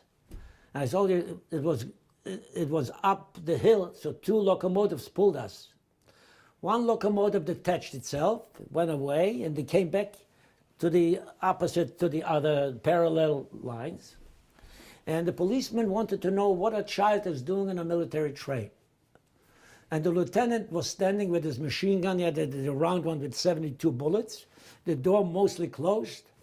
And he said, there's no child over here. You probably made a mistake. He said, open the door. And they're going back and forth. And imagine how we felt. And now the locomotive is coming on that side where the policeman was standing. And the locomotive blew the whistle once, twice, 3 times. And we don't know whether the lieutenant saw the locomotive. Obviously, the guy was so excited that he found me, that policeman, that he didn't move. And the locomotive went right on top, cut his head off. We saw his head was cut off and rolled down. You know, the rails a little bit higher, it rolled down. And blood was shooting out like crazy. And the lieutenant turns around to my father, and he said to him in Russian, "Это ваш Бог сделал, your God did this." And as a miracle, at that moment, our train pulled away. And we got into, let's say, it was in Fort Lee, moved into New York, without the distance. And the loudspeakers announced there was an accident and a policeman was killed. None of us ate for about 2 days. Not the soldiers and not we, because they saw, all of us saw what was happening there. It's, when I think about it at night, I don't sleep. I really don't sleep. Okay. It got pretty bad on the train because we ran out of food. There was no food. The soldiers had no food. We had no food. Nothing of the sort. And we were afraid that the soldiers may dump us. But there was one soldier among the 5. His name was Vanya. To us, he looked Jewish, more or less. Handsome guy, nice guy. And he kept on saying quietly to my father, don't listen to what they say to you. Just stay put. Stay put. They wanted to tell us that they're not going to Poland, they had different orders. Ganze Meises. But he said to my father quietly, don't listen, don't listen. We finally made it to Kovna. My father said, that's enough, we're getting off. We got off at Kovna. Why did we get off at Kovna? Because my father was a soldier in the Polish army, and he served in the army right next to Kovna, and he used to come for the holidays to Kovna and eat by Jewish families there. So he knew the area more or less. Okay, fine. We got off at Kovna. This was the first time we realized, so everything was bombed out on the station. Everything was bombed out. My father sees a Russian soldier, and he goes over to the soldier. He thought maybe he was Jewish, maybe he was. Asked him what to do and so on and so forth. The guy said, I don't know what to tell you, but last night they killed 3 Jews on the station here. The Poles. Now they're Ukrainian, whatever it's now. That's good news, right? So where are we going to go? Nobody slept. We stayed there, sitting, and see what's going to happen. And we see that suddenly at nighttime, tremendous amount of people, thousands of people are gathering. We found out there is a train, 6 or 7 wagons, not the cattle cars, but the regular train, going to Lemberg from there, Lvov, going to Lvov from there. But we see it's impossible, impossible, okay? We survived the night, and daytime, my father knew the city, as I mentioned. It took me, always walk with a child, it's more secure, and so on. And we walked, we came to the main street. I remember this, it was all stores, low buildings, very low buildings, no, not 2 or 3 or 4, just buildings, store walking. And as we walked, I walked with my father, a woman passes by us, and then my father turns his head, and she turns her head. She slows down, we slow down. Then the woman walks back to us. Turns out that she was a daughter of a Jewish merchant in Hrubieszów that my father used to do business with, and she saw him there many times in the house, and my father knew her too. And so she began telling us certain things, that they were in a ghetto, her parents are killed, she was married, she had 2 children, and the Polish underground, somebody from the underground, smuggled her out with the kids from the ghetto, and then he went to smuggle her husband out from the ghetto. They opened fire, the husband was killed, and he was badly wounded in one of his legs. He could hardly walk, but he made it. And then after, and she decided to live, she lives with this guy, I think married him or whatever, I don't know. And it so happens that he is in charge of the 6 or 7 wagons going to Lemberg, to Lvov. So meanwhile, she told us where she lives, showed us where, and the entire family walked to her, and we stayed the night, the second night, by her in the house. And he arranged for us these special tickets showing that we were wounded people from the war. And he told us exactly where we went about 5 hours before to that station to show, told us exactly where we should park ourselves, right by the wagon for the wounded. And this man, they saved our lives and everything. We had nothing to give them. Till today, it bothers me. We had nothing to give these people. Absolutely nothing. Nothing at all. And he took us to Lemberg. And we made it to Lemberg. Now in Lemberg, we began seeing the tragedy. We were in a synagogue. All the Jews that came there, they more or less stayed in the synagogue. In numbers, we found a little bit more strength. You know, 50 Jews, 100 Jews, or whatever the case was. And my father began selling old clothing, new clothing, old clothing in the market to make a few zlotys to buy something, and so on and so forth. So we stayed there and we began to see things. We saw graves right the courtyard of the synagogue. The people, arms and legs were sticking out from the graves. It seemed like they gathered them and so on and so forth.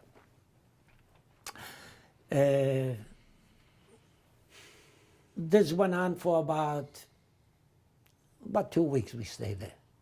I don't think any more than that. We wanted to make it back to our town. We still believed they'll find somebody. So we said we're going to move from there. We're going to a different city. We'll go to Lublin, closer to our town. Going to Lublin was not so easy. We took trains and we had to change trains, and we came to one place.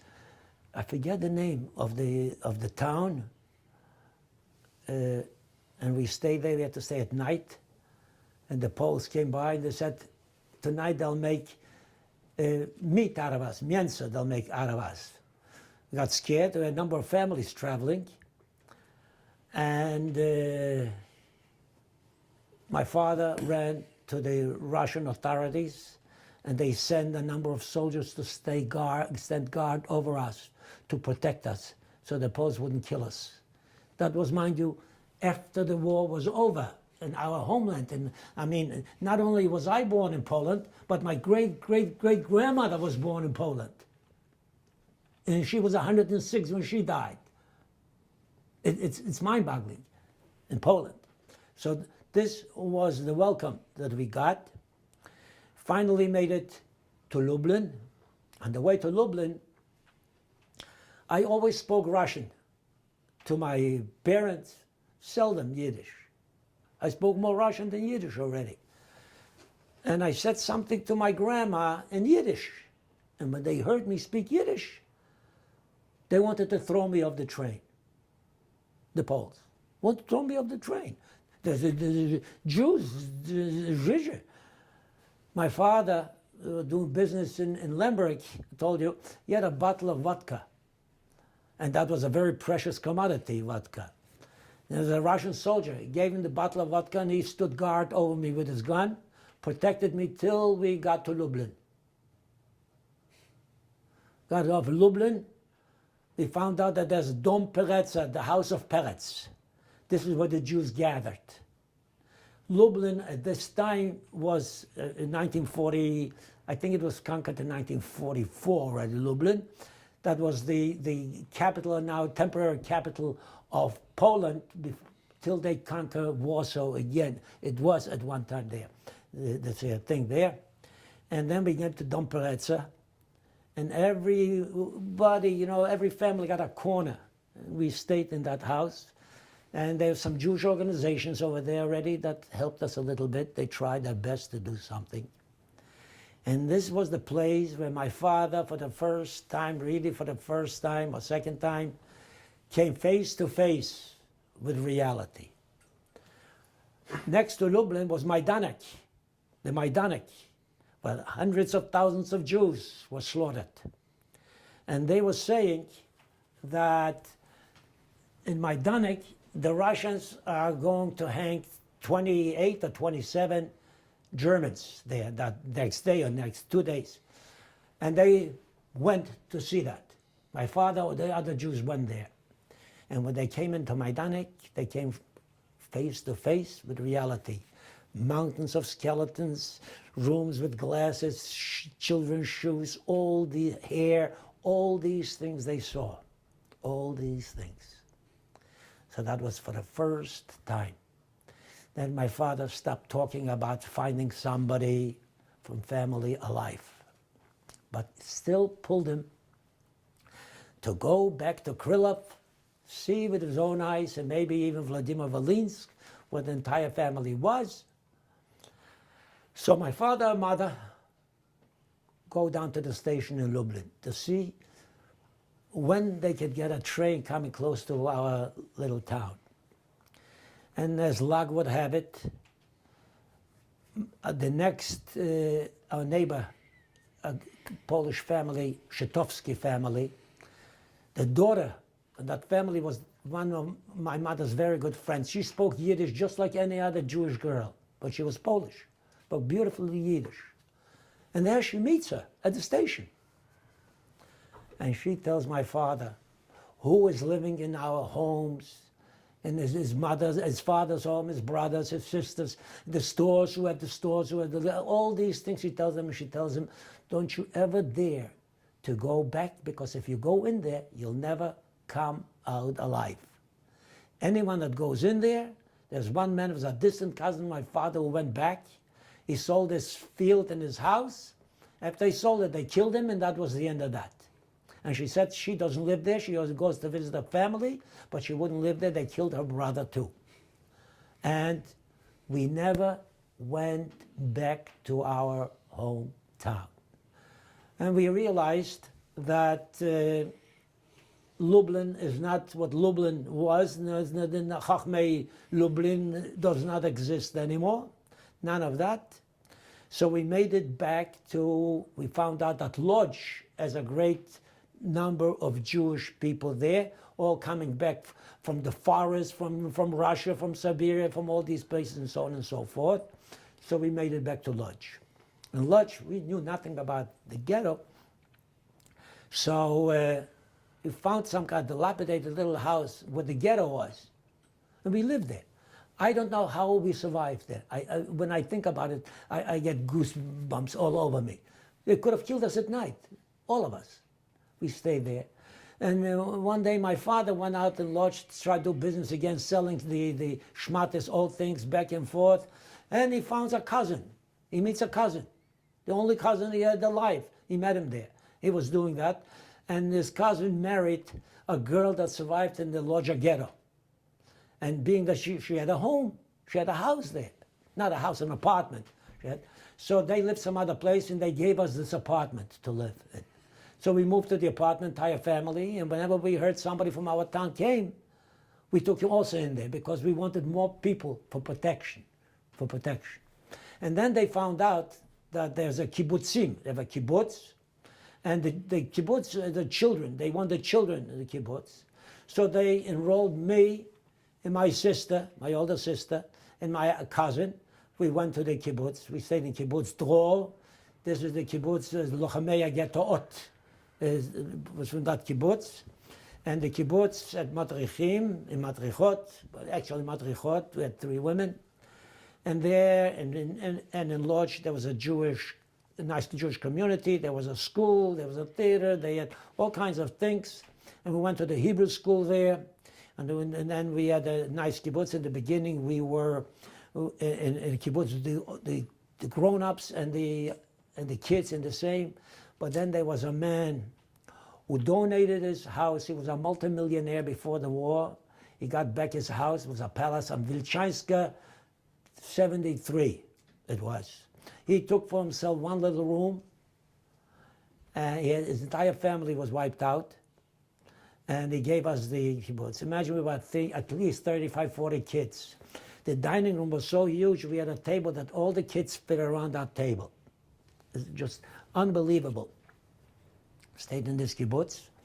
And the adult kibbutz, every night, 2 men and 2 girls would come. The girls would go back. They carried the pistols. They carried over, and these two men would stand guard over us so the Poles wouldn't kill us at night. And we used to stand guard too with them. We used to change off every 2 hours. Another boy would go out to stand with them so they could rest up and so on and so forth. And we had all kinds of children. Some children that came from the forest. Some children that survived. We had one boy, Leon, and he escaped from the ghetto also with his brother. They jumped off the wall. But the brother remained lying there, so he thought he's dead. He wasn't sure. He left him and he ran. He ran out and he went into a peasant someplace there, and he kept him till the end of the war. And then he brought him to a Jewish organization. The Jewish organization brought him to our kibbutz. So he stayed with us. We had all kinds, and sometimes we had people that were mentally disturbed. Many, many. We had episodes that these kids did terrible things to other kids for no reason at us. When we were still in the kibbutz together with the adults, we slept 4 boys in one bed, 2 this way and 2 this way, and we had to take turns to be up during the night, because the wild ones used to put paper between your toes and set it on fire. And then we had others. There was in that place. There was a stove, an iron stove. He put some kind of a plastic on there, melted, and put it on the cheek of somebody and burned out the face of one. So we were, eventually they threw some of these kids out. It was just unbelievable what we had over there. And this is how we survived, survival of the fittest. We had to arrange everything for ourselves to see what goes on and everything. And then it normalized. And we had a very nice education. We went to school, and then they took care of us. They taught us Hebrew songs and dances and all kinds of things, and we stayed in the kibbutz. Why did we join the kibbutz? The kibbutz promised that it will be in the kibbutz. They'll take us to Germany from Poland, and from Germany to Palestine. On the kibbutz. And they kept their promise. 1946, it must have been February or March, something like that. They told us to prepare, told our parents that we're going to make the move out from Poland. And by the way, while we were in Poland, there were 2 pogroms in Poland. The first one, I remember, they killed 3 boys and a girl from a religious kibbutz. And then there was Kielce pogrom, where 39 people were killed. And the night before the pogrom, the police took away their weapons. So the Jews couldn't defend themselves. And these were the Poles. And they had to be very secretly. The Jews, the communists, used to inform on Jews who wanted to escape from Poland. We had to watch from Jews.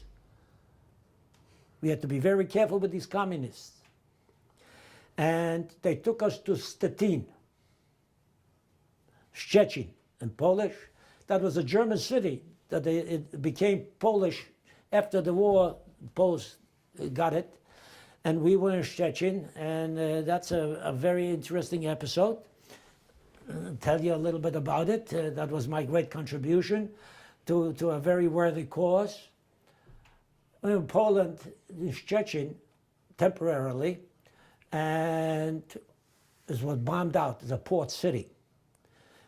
And we had nothing. So I and a few other boys, we were roaming around in all the bombed out buildings. And we found a building that the roof, I think, collapsed on it of bombs, right across the street from a police station.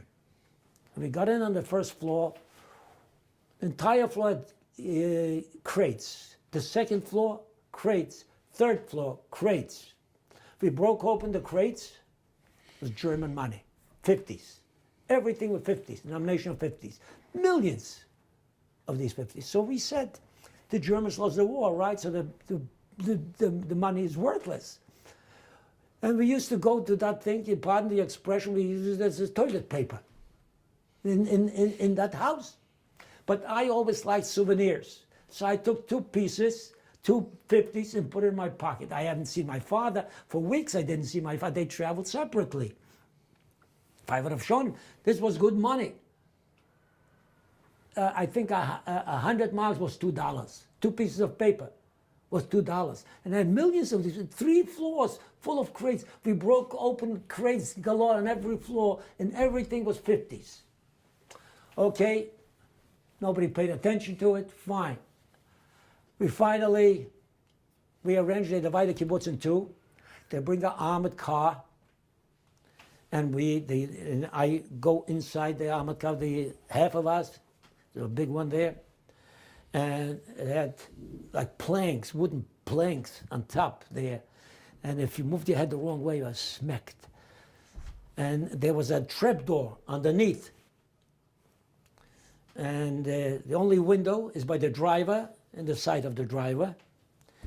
The driver is there. The side of the driver, these were the bricha. If you heard of the bricha, they smuggled Jews out of Eastern Europe with a machine gun sitting there. We come over to the border. The guy jumps out with the machine gun. The soldiers raise their hand. They throw a bag of money to them, and we take off. They didn't shoot. Suddenly, the trapdoor opened, and one boy from my town almost fell out. He was half there. I on one side, and the other pulled him back in. We began screaming. They slowed down. We closed our door, and we came to the forest, let us over the forest, and that truck had to go back. So we were in that forest for about 2 or 3 nights, till the other half of the kibbutz came. We were not allowed to walk around in the forest. It was the Russian zone. It was the Russian zone. And we had to lie low, just a few pieces of bread you got, or something like that. And that was it. And we had to stay low, not walk around, not do anything, just wait for them. Finally, they came 2 or 3 days later. We weren't allowed to carry anything. We had nothing to carry. But if you had 2 pair of pants, you would put on both pair of pants. If you had 2 shirts, you put on both. Otherwise, it's lost. So we dressed up, and they said, we will march now as students. You're not to talk, you're not to say anything, just marching. We marched for about a number of kilometers. I can't remember, but we marched a nice couple of hours, we marched. And then they said to us, we're going now to a beer garden or whatever it was. You get something to drink, do not make noise, do not talk. Just keep quiet and do lowly. If you speak to somebody, quietly, and so on and so forth. All right, went in there, we drank, and I see the guy from the bricha pulls out the money and he pays. I'm in shock. I was 13 years old. And I pull out my 250s. And the guy said to me, where'd you get it? And I say to him, oh, I know a place where there are a lot of these things. He looks at me. So I said, yes. Called me over to the side.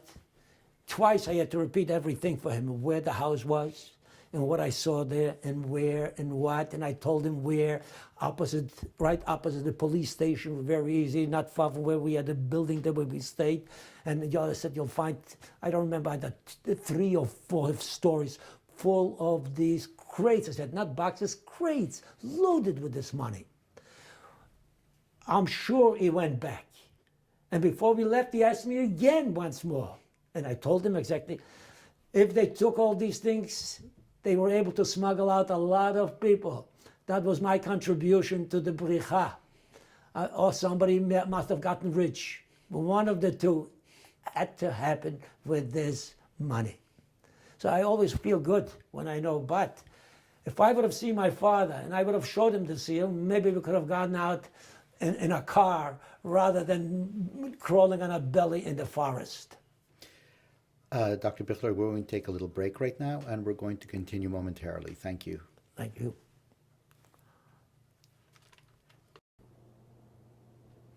Okay, we're back with Dr. Bichler, and please continue. Well, I was talking about the money. I was rich for a few minutes in my life. And as I said before, I do hope that they use the money for the right things to smuggle Jews out from Eastern Europe. And we finally made it to the French zone in Berlin. I must say Berlin looked beautiful, all bombed out. None of us cried too much. And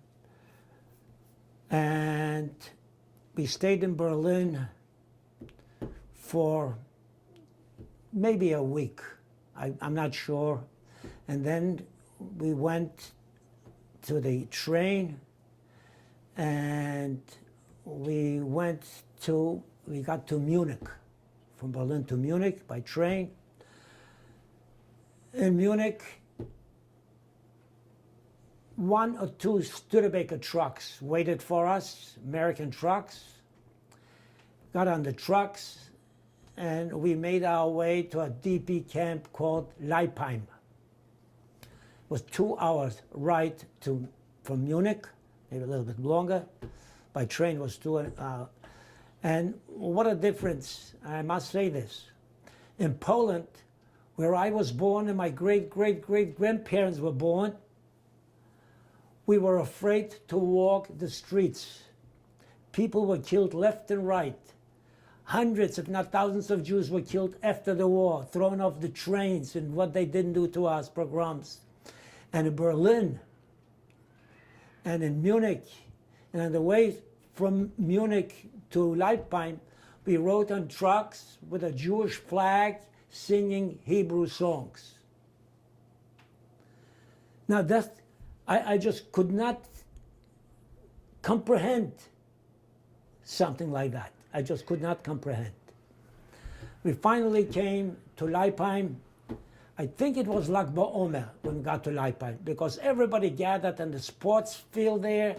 I remember we got chocolates and other things, I don't know what. And we were walking around like we are in a different world altogether. Everyone was free. Nobody was afraid of anything. It was just unbelievable, like walking day and night. We began feeling like human beings again, free. Leipheim itself, we had 3,000 Jews in Leipheim. And it was mini Israel, political parties, Jewish fighting.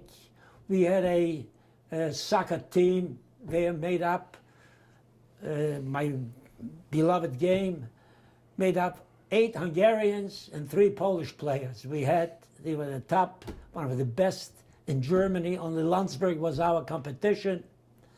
And we were in the kibbutz. We marched. We used to be the clock that woke up the people in Leipheim. Because we marched to eat, we marched to the school, we kept on marching and marching. Our kibbutz was like a military training. At 6 o'clock, they throw us off the beds, and we had to run a few kilometers, then wash and dress and go to school. And this went on. The school was a very nice school, very dedicated teachers. The principal, I still remember, Mr. Schulman, alav shalom, the only one that, I remember, died. Not too many people died. There most of the young people. And next to us, we had a town. I mentioned this, and it hurts me even to mention that. The name of the town was Ginsburg. And there was a cemetery in Ginsburg. And I was on that cemetery twice. Once when our principal died, Mr. Schulman, and the second time I'll explain a little bit later. I will mention that the infamous Mengele comes from Ginsburg. His family lived in Ginsburg while we were in the camp. It's the richest family in the city of Ginsburg. And here you have 3,000 Jews living next door, and nobody does anything. I can't forgive myself. I came from Siberia, from Russia. We never heard of Mengele. We did not know who Mengele was. But others who did, nothing was done. And I can't forgive myself till today when I think about it. They have this Mengeles fan, and he must have been in Ginsburg too. Every time we wanted to go see a movie, we went to Ginsburg. It was 5-6 kilometers from us. That's all what it was. The political parties I mentioned, at school, we used to put on shows for Hanukkah, for Purim, for all these things. A beautiful school, a very good school we had. And life for the children, I think we began feeling like children for the first time is when we were in DP camp. There was no worry. Nobody was afraid of the stock market. Nobody knew about the stock market. We only interested in having something to eat, and that's about it. I mentioned before the soccer team. They played on the Shabbos, but our rabbi, very nice man, was a Hungarian rabbi, and he did not like the idea. So every Shabbos, before the game start, the rabbi and a number of Hasidim with him would walk onto the soccer field and say Tehillim. Nobody bothered them. They stayed there for about 20 minutes, 50 minutes, 25 minutes, no more than a half an hour at the most. And then they walked off the field and the game began. And luck would have it, every time they came, our team won. So the rumor was that the rabbi is coming to say Tehillim for the team. So that's when they stopped coming to see what goes on there. But many, what we call Aliyah Bet, I don't know if you understand this. Aliyah Bet means the illegal immigration to Palestine many times started in our camp. The director of the camp was a Canadian lady, and I'm sure she knew about it because these trucks lined up at night and all kinds of things. And the camp went from our camp many times.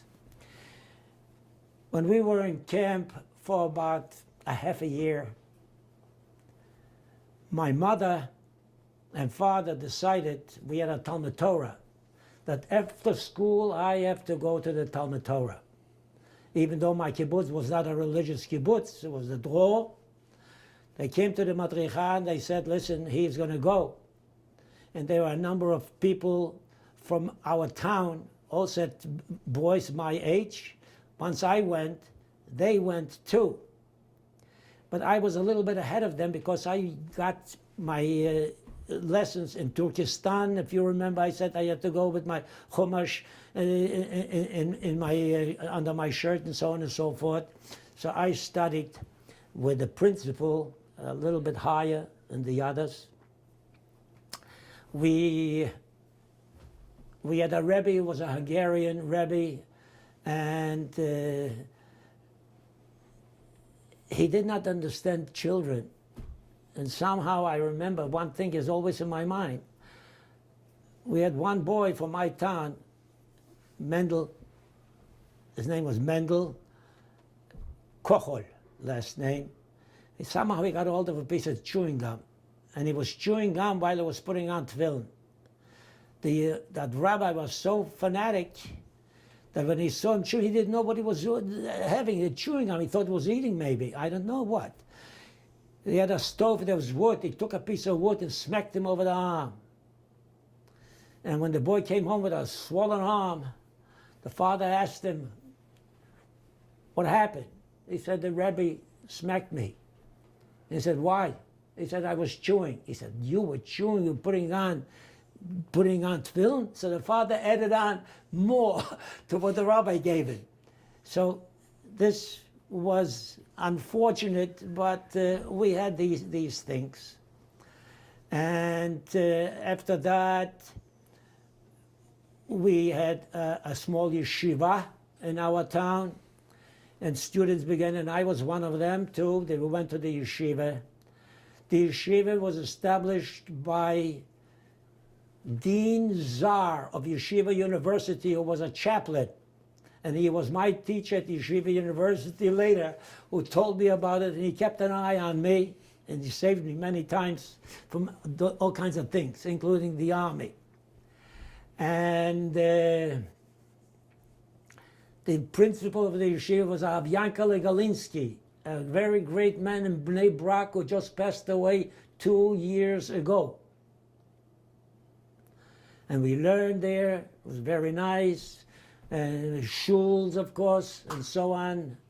We had all these things, and we had people that never wanted to go to shul, but people began going back a little bit to religious life. And it was a miniature Israel with political parties, with all kinds of things. And I remember what went on there in 1948 when Israel was established. And they had a draft by us. They drafted boys and girls to go to the Israeli army from the camps. And if anyone didn't want to go, if he was of age, he didn't go, he was sort of like excommunicated. They would spit at them on the streets of the camp. Ad kedei kach. It was a very Zionistic camp. We had all kinds of Zionistic parties, and the life was very nice for the children, especially. Was very, very nice. But the kids didn't realize it was a temporary life. We were still sitting in our valises. In 1947, my kibbutz almost disintegrated because they took half of the kibbutz, especially those children who had no parents. We had some orphans, and some had only one parent. And not telling us, we got up one morning and half of the kibbutz was gone. And that kibbutz went on the Exodus, the very famous Exodus, 1947. They made it to Palestine, but the British wouldn't let them off. A fight broke out. Some people were killed, I think. And they would take them to Cyprus, but they refused to take them to Cyprus. And they finally brought them back to Germany. But these people never came to our camp, so I never saw them again, these people. That was when the kibbutz came to an end, and then we stayed with our families. By then, my father, who lost his entire family in Leipheim, we had, by the way, I should mention, we had a theater in Leipheim. We had anything and everything that you can think of. We had there a religious life, a mikveh. Matter of fact, there's a mikveh there, but we boys used to go to the mikveh on Friday to swim. Not so much for religious purposes, but to swim. And the guy in charge of the mikveh, I remember, used to run around with a huge stick and hit us left and right. I remember, but it was, and one episode I must mention, what happened, very sad. We were playing soccer. Our camp, Leipheim, used to be a Messerschmitt base. Messerschmitt is the Air Force. And there was a huge airport there, was bombed out. We found lots of weapons that we brought to the adults, and some of these weapons were shipped off to Palestine from us too. Weapons like bullets and all kinds of things were all over the place, especially around the airport. And I remember these things very well. In the middle of the camp was a soccer field. And I was in block number 29, number 9.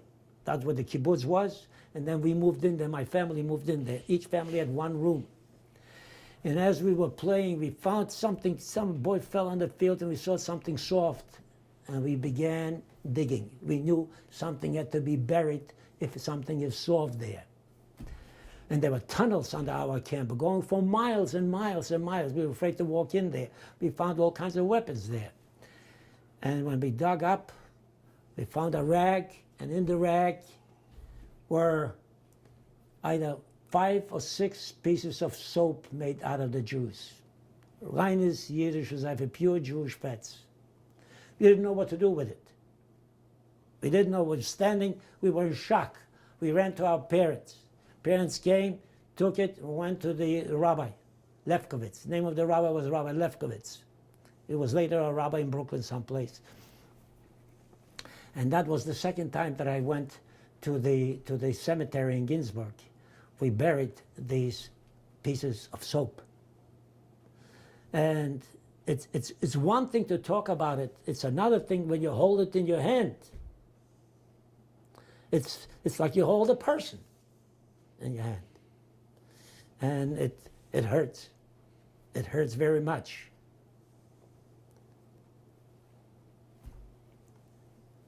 But I guess that was part of life. That is part of life. You can explain it, but no matter how much you explain, it is not, they say a picture is worth 1,000 words, something like this is worth more than 1 million, more than 6 million words. That's the way it was. At that time, my father had no more relatives, only one cousin. He found relatives in America. There's 2 brothers and a sister, cousins, you remember them. They went to America because their father divorced the mother, and it was a terrible insult, I guess, in those days. So they went to America, and they figured, oh, I'll go. And when they found out about us, the older brother sent documents for us to come to America. Coming to America in those days was very, very hard. Very hard. You had to undergo all kinds of physical, and also the CIA interrogated the adults. My father was so excited and so fearful that he had pictures of the Polish army. He ripped them all up. Nobody should know that he was in the Polish army. In the beginning, he thought maybe he should lie if they call him and say that he was hiding someplace, and not to say that he was in Russia and Siberia, because they may think that he was a communist, and he had people's advice. But then my father said he's going to go with the truth. If they don't, yes, yes, no, no. And the day came in 1940. Well, no, I shouldn't say. We were in lifetime until the end of 1948, beginning of 1949. And the Americans came and blasted that airfield that they had. They blew up. They made so many holes in that airfield that you couldn't ride a bike there anymore. And later, they came back and fixed the field. And we were laughing. Why destroy it and fix it? They decided to evacuate our camp, and they made a military base. Today, Leipheim is a military base for the United States Air Force. They took us to Neuholm, another DP camp. Neuholm is right next to Ulm. In case, if you didn't hear of Ulm, Einstein was born in Ulm, in the Donau. We were there, but we felt like we were away from home. To us, Leipheim was a home, and the people from Leipheim behaved in Neuholm just like they were relatives, just like relatives. We did not go to school anymore there. We were sitting on our few valises.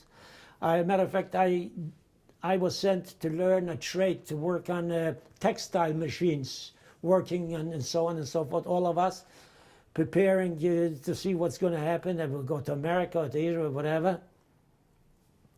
And finally, they called us, went to Augsburg. I used to go to check every 2 weeks to see if our names are on the list to appear before the American authorities.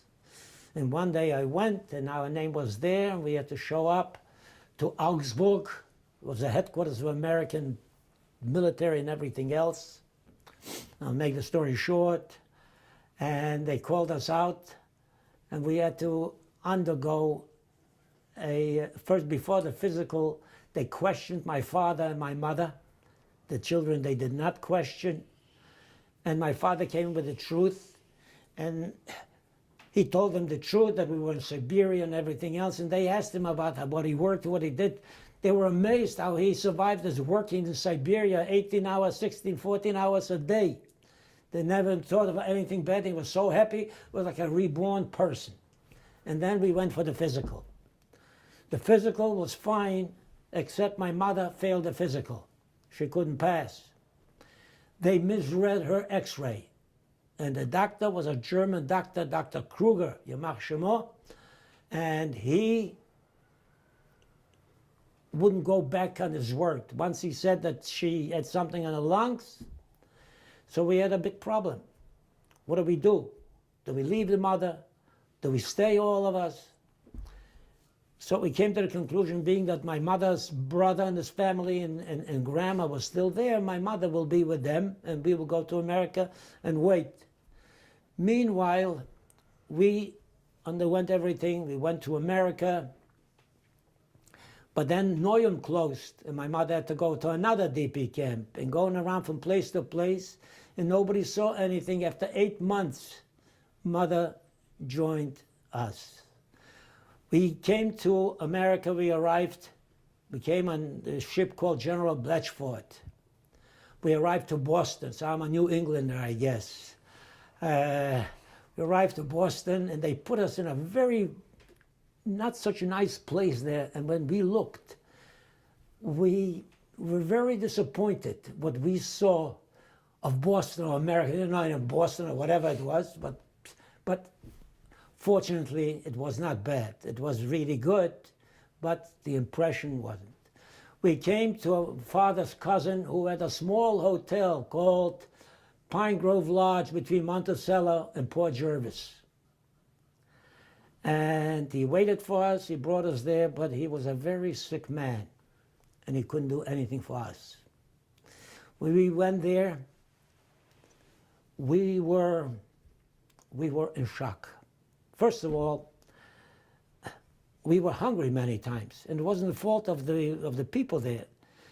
Everything was open, but we never couldn't go over to take anything ourselves unless they gave us. We didn't eat. It was pretty bad. They were not religious at all. And matter of fact, it still stands in my mind.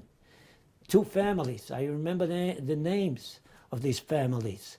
And they would light candles. And after they lit the candles, they would light cigarettes from the candles. To us, it was sort of unbelievable, these things. One family was called Pomerantz and the other Schaefer. Never forget that. Never, never. I couldn't talk to my cousins. They only spoke English. I did not know a word of English. Really suffered. Walked around.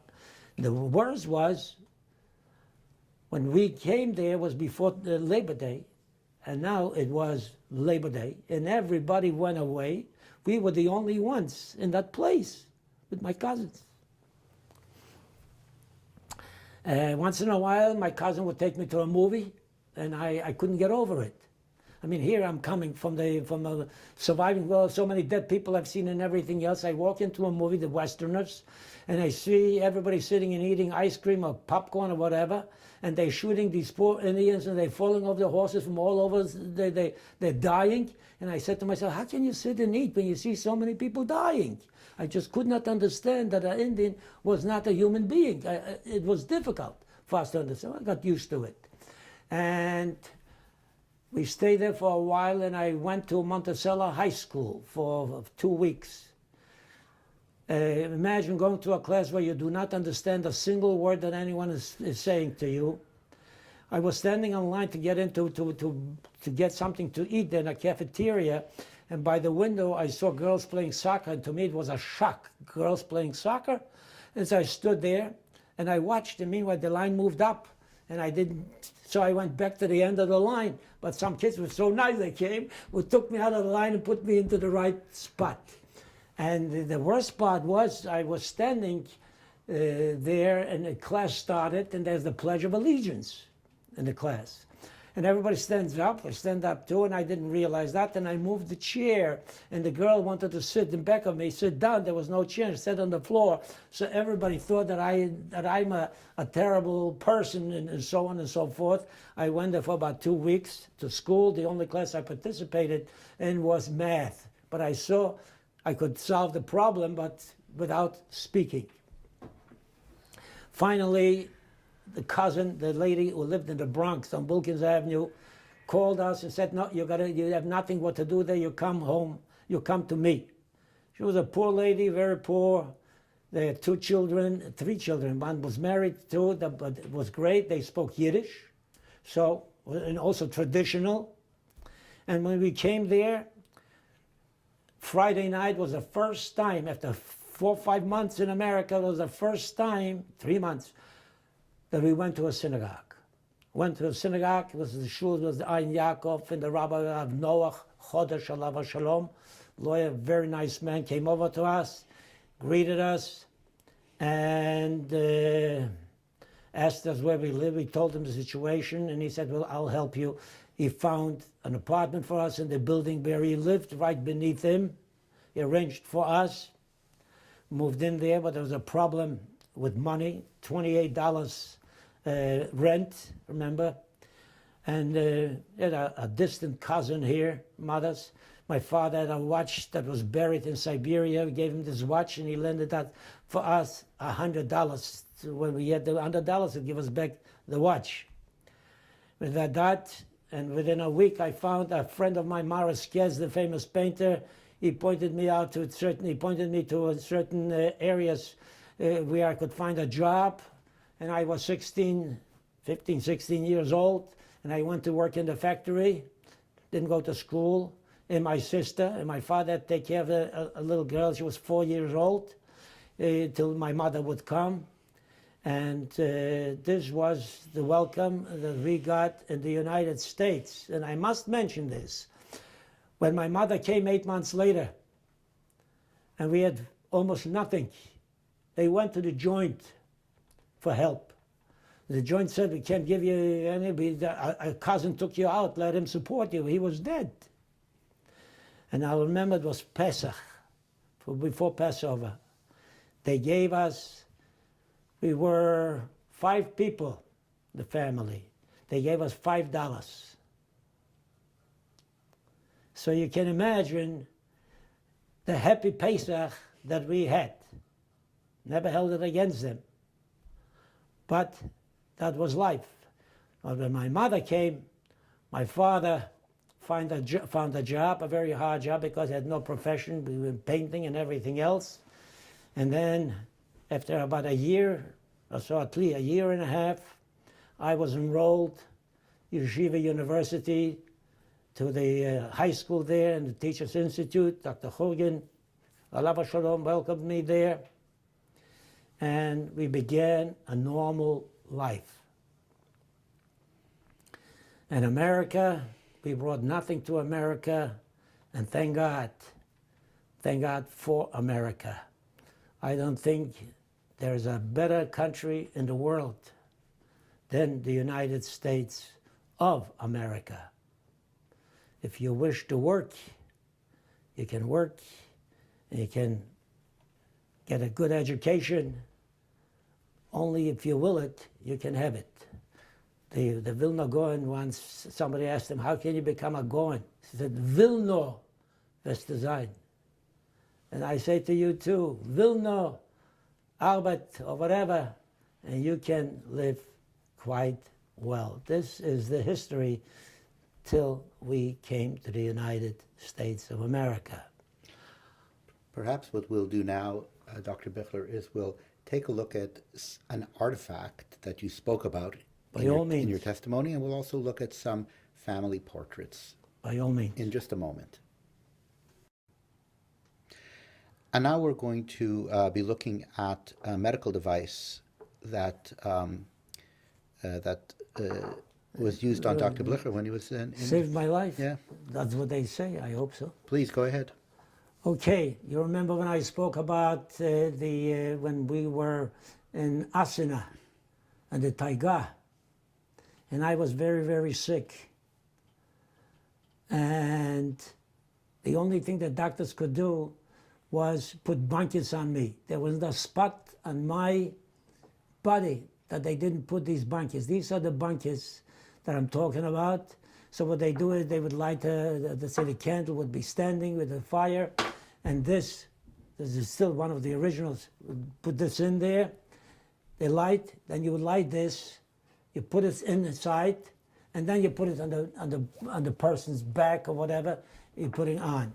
And this was to break the fever.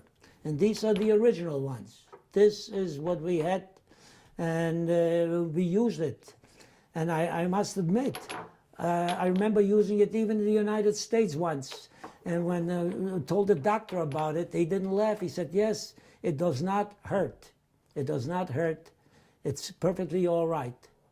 And so we used it, and So I your guess it entire worked. your entire family used Yes, it on when yes, you when yes. you were. But I was the one who was saved with these things.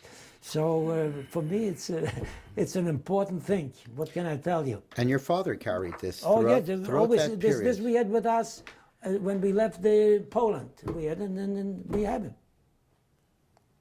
Now maybe I'll donate him to a museum or something like that. Very remarkable. Yes, Thank you. you're welcome.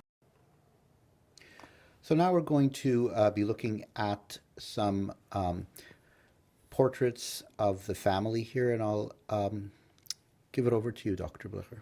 Okay, now here what you're looking at is my sister and I. My sister Bracha, or Beatrice, she lives in Cherry Hill, New Jersey. And this is me, and this is 1939, right by the war, after the war broke out.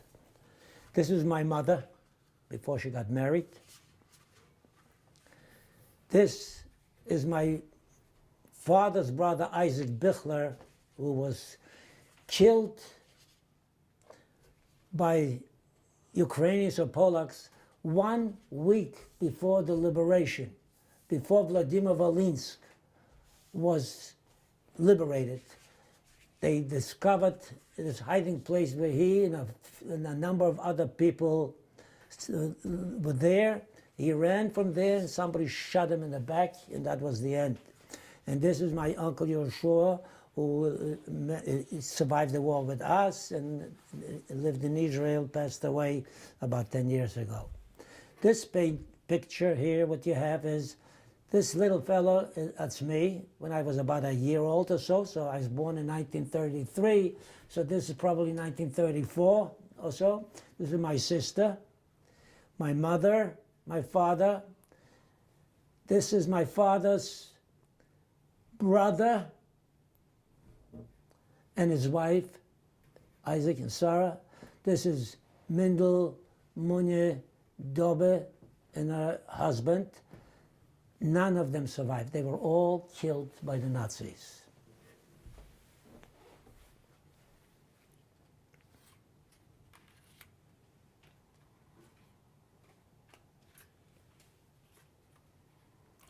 This is my father's sister and husband, killed by the Nazis. This is when my father and mother got married. This is Zayde Levi, my great-grandpa that I mentioned when I spoke about him. I remember him well. He used to babysit for me many times. And by the way, he was a Belzer Chosid. He was and used to sit at the Belzer Rebbe's tish. He was a very well-to-do man, very well. And this is the family in Leipheim. My little sister's missing here. My father, my older sister, my mother, and I.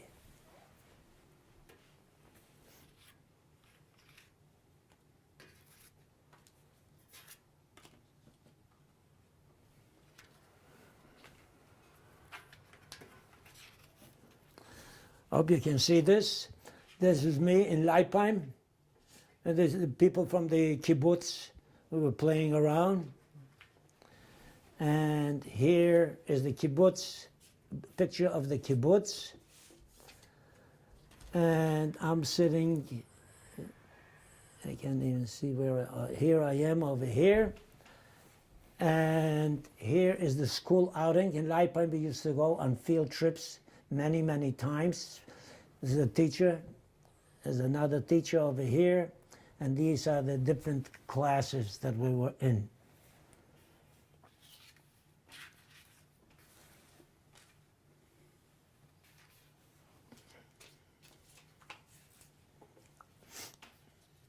All right. Okay. Here you can see this. This is the kibbutz, and the blonde kid over here, that's me. Next to her, he used to have straight white hair, but now I guess they curled. And there's the kibbutz. And the Madricha Esther. And this is the Madricha Chaya. This is my class in Leipheim. If you notice, you see the different ages of children here. It's just unbelievable. And this young man standing over here, his name was Leon.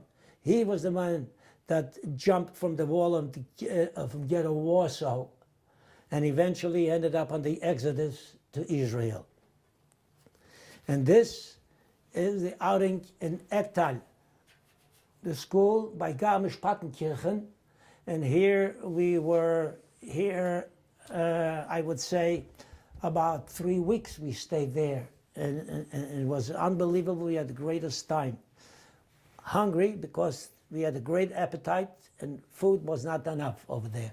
Not enough food. They didn't give us enough food. But it was very interesting and very, very nice. The best life, I guess, I had, without a worry, was when we were in the DP camp. Thank you. And the thing I want to say at the end is people should never give up hope. You should always strive for good days, and always remember your past. Always remember. And get strength out of it. I will never forgive, but I will never forget. We got to make sure that the world does not forget.